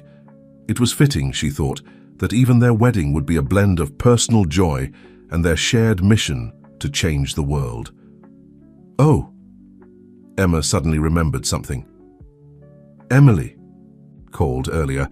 She says the EcoPower Solutions transition is complete and they're ready to start implementing Project Sunrise technology in their existing infrastructure." Nathaniel nodded approvingly. "From competitors to collaborators, it's amazing what people can achieve when they work together instead of against each other. Like us," Emma observed wisely, "we're better together too." A notification popped up on Lucy's computer. Another community had achieved full energy independence using their technology. These alerts were becoming more frequent as Project Sunrise spread across the globe, each one representing thousands of lives improved. "I've been thinking," Nathaniel said, his expression turning thoughtful. "What if we held the wedding at the first community center we converted? Come full circle, so to speak." Lucy's eyes lit up. "The place where we proved Project Sunrise could really work. And where I gave my first presentation," Emma added excitedly. "We could invite all the kids from the original Sunrise Scholars program." The idea felt right, celebrating their love in the place where their shared dream had first become reality. The community center had become a symbol of hope, a prototype that had sparked a global movement. "We could set up educational displays, showing how far we've come," Lucy suggested, her mind already working on the logistics. "Let people see the journey from that first installation to where we are now, and have a pizza-making station for the kids," Emma insisted, making both adults laugh. Nathaniel pulled them both into a hug. "I love how we can't separate our family celebrations from our mission to help others. It's just who we are now." "Speaking of helping others," Lucy said, "the Community Council wants to expand the rooftop garden project to all the buildings in the neighborhood. They're calling it the Sunrise Farms Initiative." Emma perked up. "Can we grow more herbs for pizza?" "We can grow food for the whole community," Nathaniel explained. "Combined with the solar power systems, it would make the neighborhood almost completely self-sufficient." Lucy looked at her wedding planner, then at the implementation reports, and finally at her family. Everything in their lives was intertwined: personal joy and public service, family love and global impact. She wouldn't have it any other way. "So," Emma said, returning to the most pressing matter at hand, "about the pizza station at the wedding." Lucy and Nathaniel exchanged amused glances. Their wedding, like everything else in their lives, would be unique, a celebration of love that had grown from an unexpected warning into something that was changing the world, one community at a time. The community center had been transformed. Solar-powered fairy lights twinkled overhead. Sustainable decorations crafted by local children adorned every surface, and the air was filled with the happy chatter of guests from all walks of life. Board members mingled with community residents, international delegates chatted with local teachers, and children darted between the educational displays, showing Project Sunrise's global impact. In a quiet room upstairs, Lucy stood before a mirror, her wedding dress a beautiful blend of traditional elegance and modern sustainability.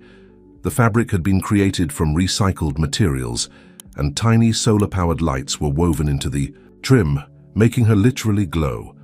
"Mom, you look like a princess," Emma exclaimed, twirling in her own dress, a junior version of her mother's, complete with matching lights. But a really smart, world-changing princess who knows about solar power. Emily Davis, who had become a close friend and was serving as maid of honor, adjusted Lucy's veil. "The media is calling this the wedding of the future, the first completely sustainable celebration powered entirely by renewable energy." Lucy smiled, touching the necklace Nathaniel had given her months ago, the one with the security pendant that had become a symbol of their journey together. "I still can't believe how much has changed since that morning in the lobby." "I can," Emma said, clutching her faithful teddy bear, now wearing a tiny bow tie for the occasion. "You and Mr. Carter, Dad, were meant to find each other, just like the sun was meant to help people." A knock at the door revealed Michael, now head of global security for Project Sunrise. "Everything's ready downstairs. Nathaniel is waiting and—" He grinned. "The pizza station is fully operational." Emma pumped her fist in victory. "I told you it was a good idea. Is the solar oven working?" "Perfectly," Michael confirmed. "The kids from the first Sunrise Scholars program are already demonstrating how it works to our international guests." Lucy took one last look in the mirror, her heart full of joy and purpose. Today wasn't just about celebrating her love for Nathaniel. It was about celebrating everything they'd built together, the family they'd formed, and the future they were creating. The ceremony was held in the community center's main hall, where they'd first proved Project Sunrise could work. Now screens on the walls showed live feeds from sustainable communities around the world, all celebrating with them, all powered by the same technology that had brought them together. Nathaniel waited at the front, his eyes filling with tears, as Emma walked down the aisle first, sprinkling flower petals grown in their rooftop garden. When Lucy appeared, the entire room seemed to glow brighter, as if the solar-powered lights were responding to the love that radiated between them. Their vows were personal and profound, weaving together their commitment to each other and their shared mission to change the world. Emma stood between them, holding both their hands as they promised to be a family forever. "I never expected to find love while cleaning offices," Lucy said, her voice strong and clear. "But you saw me, really saw me, and showed me that sometimes the most beautiful things come from unexpected places. You and Emma taught me what really matters," Nathaniel replied, squeezing both their hands. "Success isn't about power or money. It's about making a difference, about building something meaningful together." Emma couldn't resist adding her own impromptu vow. "And I promise to always remind you both to try new pizza toppings and never stop helping people." The reception was a perfect blend of celebration and purpose. The pizza station was indeed a hit, with children and adults alike creating their own combinations while learning about solar cooking technology. The sustainable buffet featured food from community gardens around the world, and the dance floor was powered by kinetic energy from the dancers' movements. As evening fell, the solar-powered lights created a magical atmosphere. Nathaniel led Lucy to the dance floor for their first dance, with Emma insisting on joining them halfway through. As they swayed together, the screens showed celebrations continuing in sustainable communities across different time zones. "Look," Emma pointed excitedly, "the kids in India are having a pizza party too, and the ones in Brazil are showing off their new solar playground." Emily approached them with a tablet displaying the latest news. EcoPower Solutions just announced full conversion of their last coal plant to Project Sunrise technology. They're calling it a wedding gift. Nathaniel pulled Lucy closer. The perfect gift. More communities gaining energy independence. Actually, Emma interrupted, I think my gift is better. She ran to get something from behind one of the displays, returning with a large, wrapped package. Inside was a handmade book titled Our Sunrise Story, filled with pictures, news clippings, and Emma's own illustrations documenting their journey from that first warning in the lobby to today. Because every good story should be remembered, Emma explained, especially ones with happy endings. No, mi amor, Lucy corrected gently, hugging her daughter close while reaching for Nathaniel's hand. Not an ending. A beginning. We're just getting started. As if to prove her point, the tablets around the room pinged with notifications. 3 more communities had achieved full energy independence during their wedding celebration. They danced late into the night, surrounded by family, friends, and the warm glow of success. Project Sunrise had transformed from a technological breakthrough into a global movement, but its greatest achievement wasn't measured in kilowatts or efficiency ratings. Its greatest achievement was right here, a family brought together by chance, united by purpose, and now officially bound by love. As Emma had pointed out while planning the wedding, the sun wasn't just a source of power, it was a promise of new beginnings, of light after darkness, of hope for a better tomorrow. And this family, born from a moment of crisis and built on a foundation of trust and shared dreams, would continue to bring that light to communities around the world, one sunrise at a time. 3 months after the wedding, the Carter family had settled into a rhythm as natural as the rising sun. Their penthouse apartment in the sustainable community had become a hub of both family life and global innovation, with Emma's science projects often intermingling with prototype designs for new solar applications. One sunny morning, as Lucy prepared breakfast using ingredients from their rooftop garden, Emma burst into the kitchen waving her tablet excitedly. Mom! Dad! My Sunrise Scholars video about solar-powered transportation just hit 5 million views, and schools in 20 new countries want to start their own programs. Nathaniel looked up from his own tablet, where he'd been reviewing expansion plans. That's fantastic, sweetheart, though I'm not surprised. Your explanation of kinetic energy recovery using that skateboard demonstration was brilliant. Lucy smiled, remembering how Emma had convinced her entire class to participate in the video, turning complex engineering concepts into a fun playground game. Her daughter's natural ability to make science accessible had helped the Sunrise Scholars program spread even faster than they'd anticipated. Speaking of demonstrations, Lucy said, setting a plate of solar-dried fruit and homemade granola in front of Emma, the community council meeting is this afternoon. They want to discuss expanding the rooftop farming initiative. Can I come? Emma asked between bites. I have some ideas about combining the vertical gardens with new solar panel designs. Jenny and I have been working on drawings. Nathaniel and Lucy exchanged proud glances. Their daughter's innovation skills had only grown since they'd become a family, inspired by the combination of Lucy's practical wisdom and Nathaniel's technological vision. Actually, Nathaniel said, pulling up a new document on his tablet, I'd love your input on something else too. The International Development Team has been working on a new project, bringing Project Sunrise technology to remote villages in developing countries. Emma's eyes lit up. Like the places where kids can't study at night because they don't have electricity? Exactly, Lucy nodded, joining them at the table. We're calling it Sunrise Bridge, creating connections between communities through sustainable energy. The kitchen's smart display activated, showing a map of current Project Sunrise implementations worldwide. Glowing points of light marked each community, forming a growing constellation of sustainable energy networks. Look at this. Nathaniel pointed to a new cluster of lights appearing in rural Africa. These villages just came online last night. For the first time, they have reliable power for schools, medical clinics, and homes. Emma studied the map thoughtfully. It's like a big family, she observed. All the communities connected together, helping each other just like us. Lucy reached for Nathaniel's hand across the table, touched by their daughter's insight. "That's a beautiful way to look at it, mi amor." "Oh," Emma suddenly remembered something. "Ms. Davis asked if you could both come to Career Day next week. She wants you to talk about how families can work together to make the world better."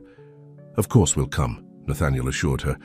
"Maybe we can bring some of the new educational prototypes to demonstrate." "And pizza?" Emma asked hopefully, making both parents laugh. "Maybe not pizza this time," Lucy said, "but we could show them the new solar cooking systems we're developing for the Sunrise Bridge program." The morning sun streamed through their energy-efficient windows, catching the ring on Lucy's finger and the matching pendant necklaces they all wore. These simple pieces of jewelry had become symbols of their journey, from a warning in a lobby to a global movement for sustainable change. Nathaniel's phone buzzed with a message from Emily. The United Nations was requesting a presentation on Project Sunrise's impact on global development. They specifically wanted Emma to participate, recognizing the importance of youth leadership in environmental innovation. "They want me to speak at the UN?" Emma's eyes widened. "Can I wear my Sunrise Scholars jacket?" "So you can wear whatever makes you feel confident," Lucy assured her. "Just be yourself, that's what makes people listen." "Like when I warned Dad about the bad people?" Emma asked. "I was just being myself then too." Nathaniel pulled her into a hug. "Exactly like that. You trusted your instincts and spoke up. And look what happened. You didn't just save me, you helped start something that's saving communities around the world." The kitchen's smart display updated again, showing more lights appearing across the global map. Each point represented families gaining access to clean energy, children being able to study at night, communities growing stronger together. "We should celebrate," Emma declared. "Maybe with a solar-cooked pizza." Lucy laughed, pulling her daughter and husband into a group hug. "How about we save the pizza for after the community council meeting? I hear they're very interested in your vertical garden ideas." As they prepared for their day, Emma gathering her presentation materials, Lucy reviewing community proposals, and Nathaniel coordinating with international teams, their home buzzed with the energy of purpose and love. The view from their windows showed a city transforming, solar panels glinting in the morning light, community gardens flourishing on rooftops, and children heading to schools powered by the same sun that had brought this family together. They had built something remarkable, not just a sustainable energy network, but a new way of thinking about community, family, and the future. And it had all started with a child's courage to speak up and an adult's wisdom to listen. The community center buzzed with excitement as residents gathered for the first anniversary celebration of Project Sunrise's launch. The same space that had hosted Nathaniel and Lucy's wedding was now filled with displays showcasing a year of global impact, children's science projects, and the results of their sustainable community initiatives. Emma, now a poised 9-year-old, stood confidently at the center's podium, addressing a room full of international delegates, community members, and fellow Sunrise scholars. "1 year ago, we proved that solar power could change lives," she began, her voice clear and strong. "But what we really proved is that when people work together and trust each other, anything is possible." Lucy watched from the side of the stage, feeling Nathaniel's arm slip around her waist. Their daughter had grown so much in the past year, not just in height, but in confidence and purpose. The shy little girl who had once hidden in maintenance rooms was now a leading voice for youth environmental education. The Sunrise Scholars Program has now reached over 2 million students worldwide, Emma continued, clicking through her presentation. And our new Sunrise Bridge initiative has brought sustainable power to communities in 43 countries. The screens behind her showed images of transformed communities, rural villages with solar-powered schools, urban neighborhoods with thriving rooftop gardens, children learning and playing with sustainable technology. Each image represented countless lives improved, countless futures brightened. "But my favorite part," Emma said, her face lighting up, "isn't just the technology. It's the way Project Sunrise brings people together, like it brought my family together." She gestured to her parents, and Lucy felt tears welling up as she remembered their journey. Nathaniel squeezed her hand, both of them thinking of that fateful morning in the lobby that had changed everything. After Emma's presentation, the celebration moved to the community garden on the center's roof, another successful initiative that had spread throughout the city. Children demonstrated solar-powered irrigation systems while parents shared recipes using locally grown produce. "Remember when I insisted on a pizza station at your wedding?" Emma asked, joining her parents by the garden's edge. "Now look, solar-powered pizza ovens are helping feed communities everywhere. You've always had good instincts," Nathaniel smiled, ruffling her hair, "just like when you knew I needed to be warned about that meeting." Emily Davis approached them, tablet in hand. "The latest numbers are in. Project Sunrise has reduced global carbon emissions by 12% in just 1 year. The UN is calling it the most successful sustainable energy initiative in history." "And it all started with a little girl and her teddy bear," Lucy said, softly pulling Emma close. "Speaking of which," Emma said mysteriously, "I have a surprise for you both." She ran to her backpack and returned with her faithful teddy bear, now sporting a slightly worn bow tie from the wedding. "I've been keeping a new secret in here," she explained, reaching into the same seam where she'd once hidden Olivia's encryption key and later Lucy's wedding ring. This time she pulled out a carefully folded piece of paper. "What's this?" Nathaniel asked as Emma handed it to them. "My citizenship project for school," she explained proudly. "We had to write about how we'd make the world better. I wrote about how love is like solar power. There's an endless supply, it gets stronger when you share it, and it can light up the whole world." Lucy and Nathaniel read the essay together, their hearts swelling with pride and love. Emma had written about their family's journey, about how trust and courage had sparked a global movement, and about her dream of a world where every community was connected through sustainable energy and shared purpose.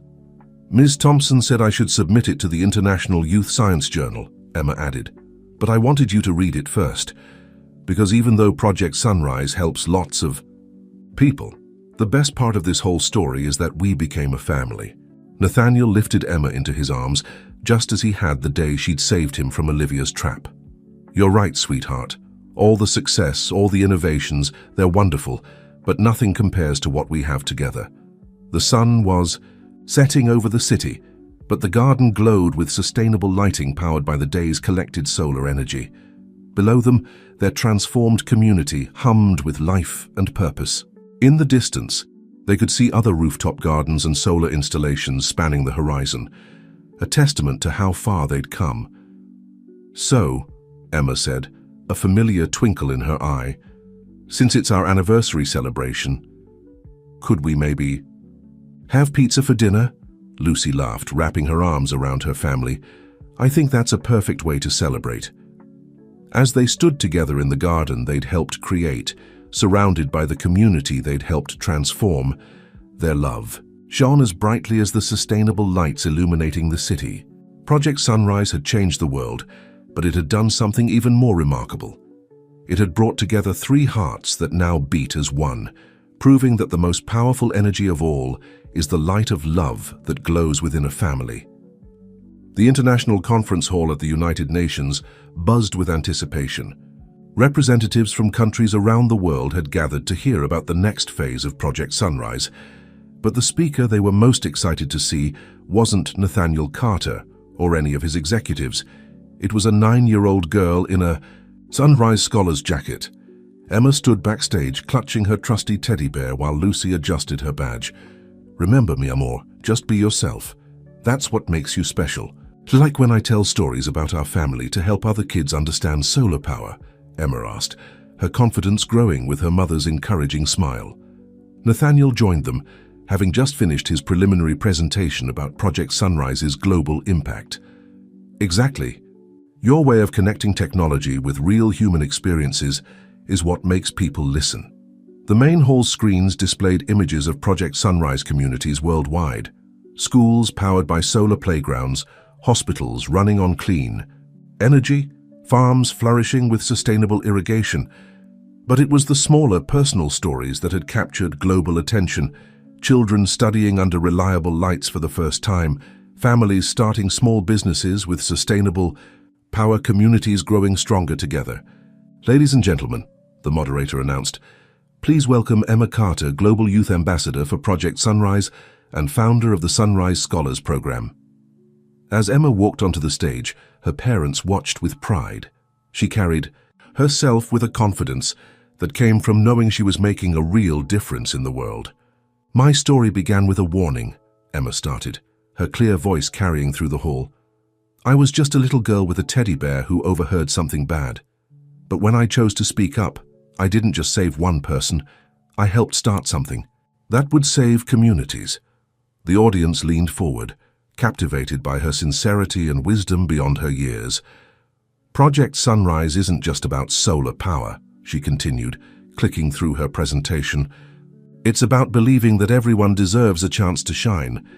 In my old neighborhood, we used to worry about electricity bills. Now, we grow food on our roof and teach other communities how to do the same." She showed pictures of the original pilot programs, then their expanding impact. "The Sunrise Scholars started with my science class, trying to make solar energy fun. Now we have millions of kids around the world inventing new ways to use sustainable power. Last month, a 10-year-old in Kenya designed a solar-powered water purification system for her village. A 12-year-old in Brazil created a sustainable cooling system for his community center." Lucy squeezed Nathaniel's hand as they watched their daughter inspire world leaders with the same enthusiasm she'd once used to convince them about pizza toppings. "But the best inventions," Emma said, her voice softening, "come from love. My mum taught me that helping others makes us stronger. My dad showed me that big changes start with small acts of trust. Together, they proved that when we combine love with purpose, we can light up the whole world." The presentation screens shifted to show real-time data from Project Sunrise implementations globally. Points of light represented communities connected through sustainable energy, forming constellations of hope across continents. "Every light you see is a family who can now read together at night," Emma explained. "A student who can study after sunset, a community that grows stronger because they control their own power, both electrical and personal." She reached into her jacket pocket and pulled out her teddy bear. "I still keep my special bear with me because he reminds me how everything changed. He helped me save my dad, held my mum's wedding ring, and now he travels the world with me, meeting other kids who want to make a difference." The audience, composed of hardened diplomats and world leaders, found themselves moved by this child's pure vision and unwavering determination. "Project Sunrise works because it starts with people, not just technology," Emma concluded. "In my family, we say that love is like solar power. It's renewable, sustainable, and grows stronger when you share it. So today, I'm asking all of you to help us share it even further." She unveiled the next phase of their global initiative, a comprehensive plan to bring sustainable energy to every community that wanted it, powered by local leadership and youth involvement. "Because every sunrise brings new possibilities," she said, her voice strong and clear, "and when we work together, those possibilities are endless." The standing ovation that followed wasn't just for Emma's presentation. It was for the hope she represented, the proof that positive change could start with something as simple as a child's courage to speak up. Backstage, Lucy and Nathaniel enveloped their daughter in a proud embrace. "You were amazing, sweetheart," Nathaniel whispered. Emma beamed, but her mind was already moving forward. "Can we get pizza to celebrate? I had this idea about solar-powered food trucks that could help feed communities during emergencies." Lucy laughed, sharing a loving look with Nathaniel.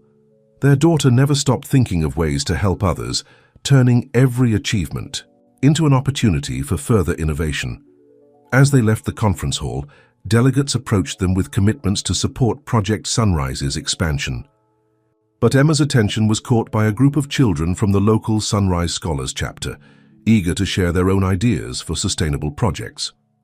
"Go ahead," Lucy encouraged, watching Emma run to join her peers. "That's where the real change happens.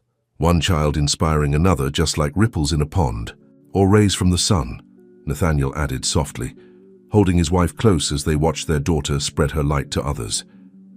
Back in their sustainable community, life had settled into a beautiful rhythm of purpose and love. The rooftop garden of their building had become a model for urban agriculture. while the community center buzzed with constant activity from Sunrise Scholars programs and sustainable technology demonstrations. One evening, as the family enjoyed dinner on their terrace, Emma was excitedly sharing news from her global network of young innovators. The Sunrise Scholars in Australia invented a new way to store solar energy using recycled materials, she reported, barely pausing between bites of her solar-cooked meal. And the team in Argentina created a system to help farmers predict weather patterns using our sustainable monitoring stations. Lucy and Nathaniel listened proudly, still amazed by how their daughter had transformed from a quiet observer into a global leader for youth innovation. The Sunrise Scholars program had become more than just an educational initiative. It was a movement, empowering children around the world to become active participants in their community's sustainable future. "That reminds me," Nathaniel said, pulling up a document on his tablet. "The board approved our proposal for the Sunrise Future Fund. We're setting aside a portion of all Project Sunrise profits to support young innovators in developing their ideas." Emma's eyes lit up, like a scholarship program. "Even better," Lucy explained.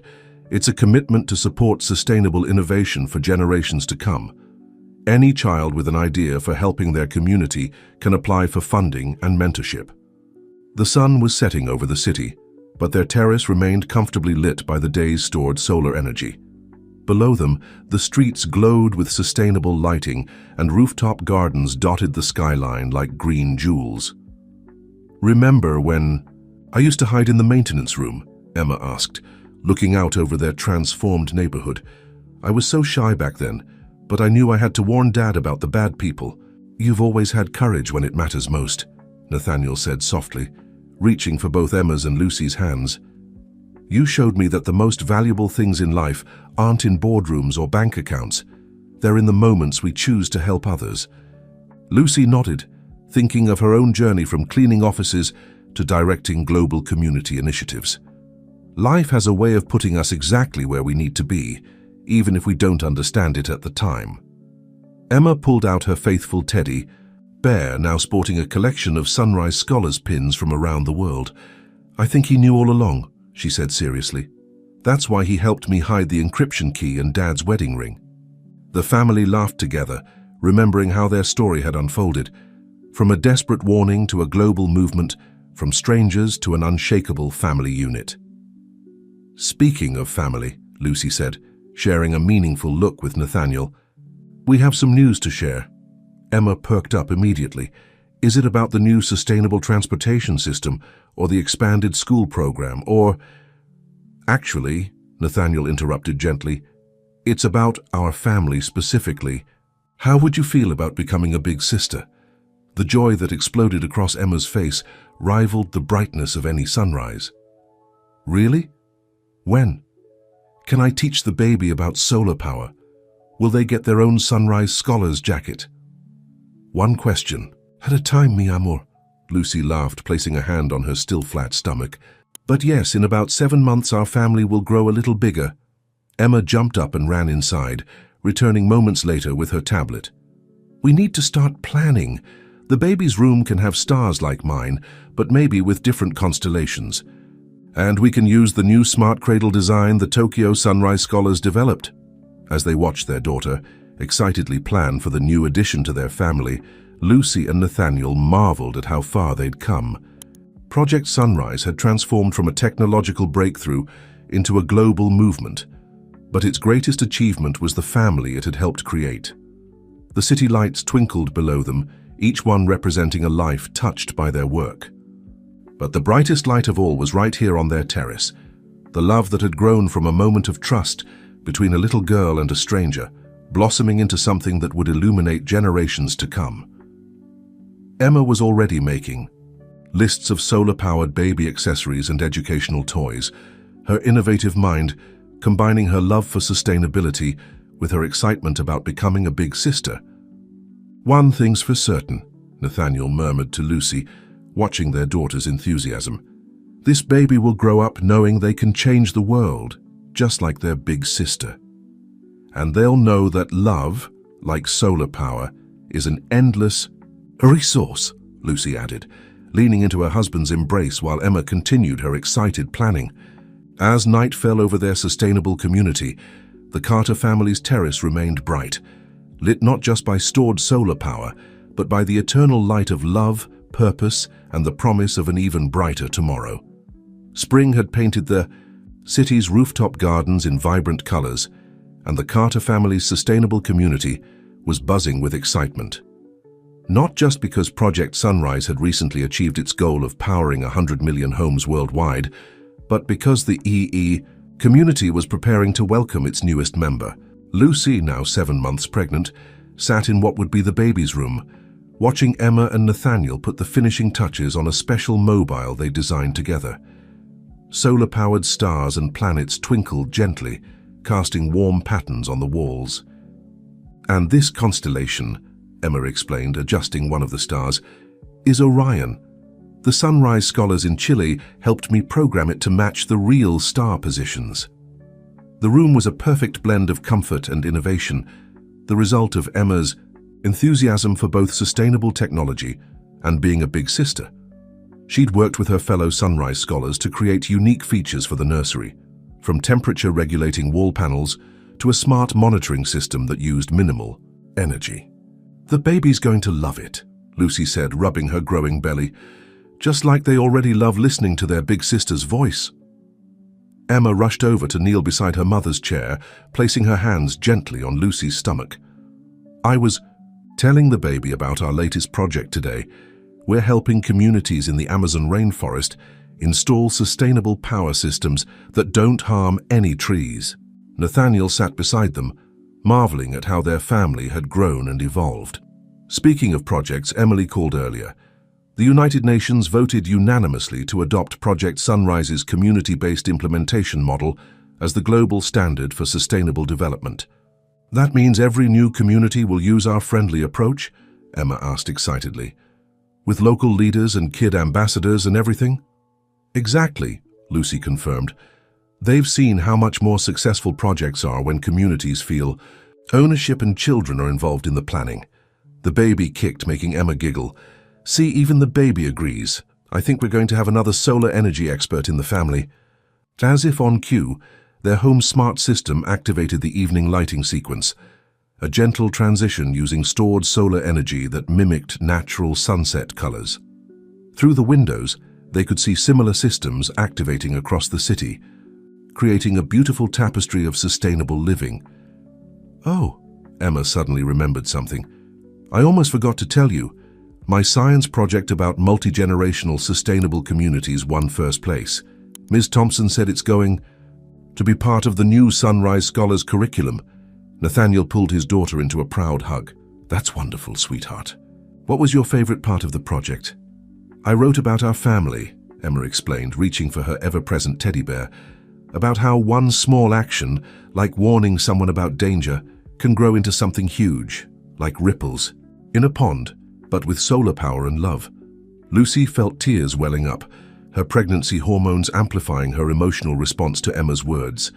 Their story had indeed grown far beyond anything they could have imagined that fateful morning in the lobby. The baby moved again, more actively this time, and Emma's eyes widened with delight. "I think they're dancing. Maybe they're excited about the new solar playground design we're testing at school.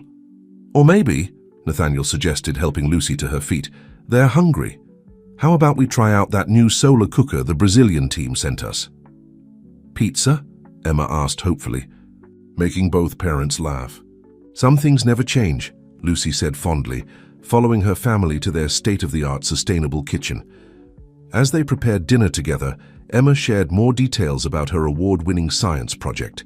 She'd interviewed community members about how Project Sunrise had changed their lives, collected data on educational improvements in areas with Sunrise Scholars programs, and even created a prediction model for future sustainable development.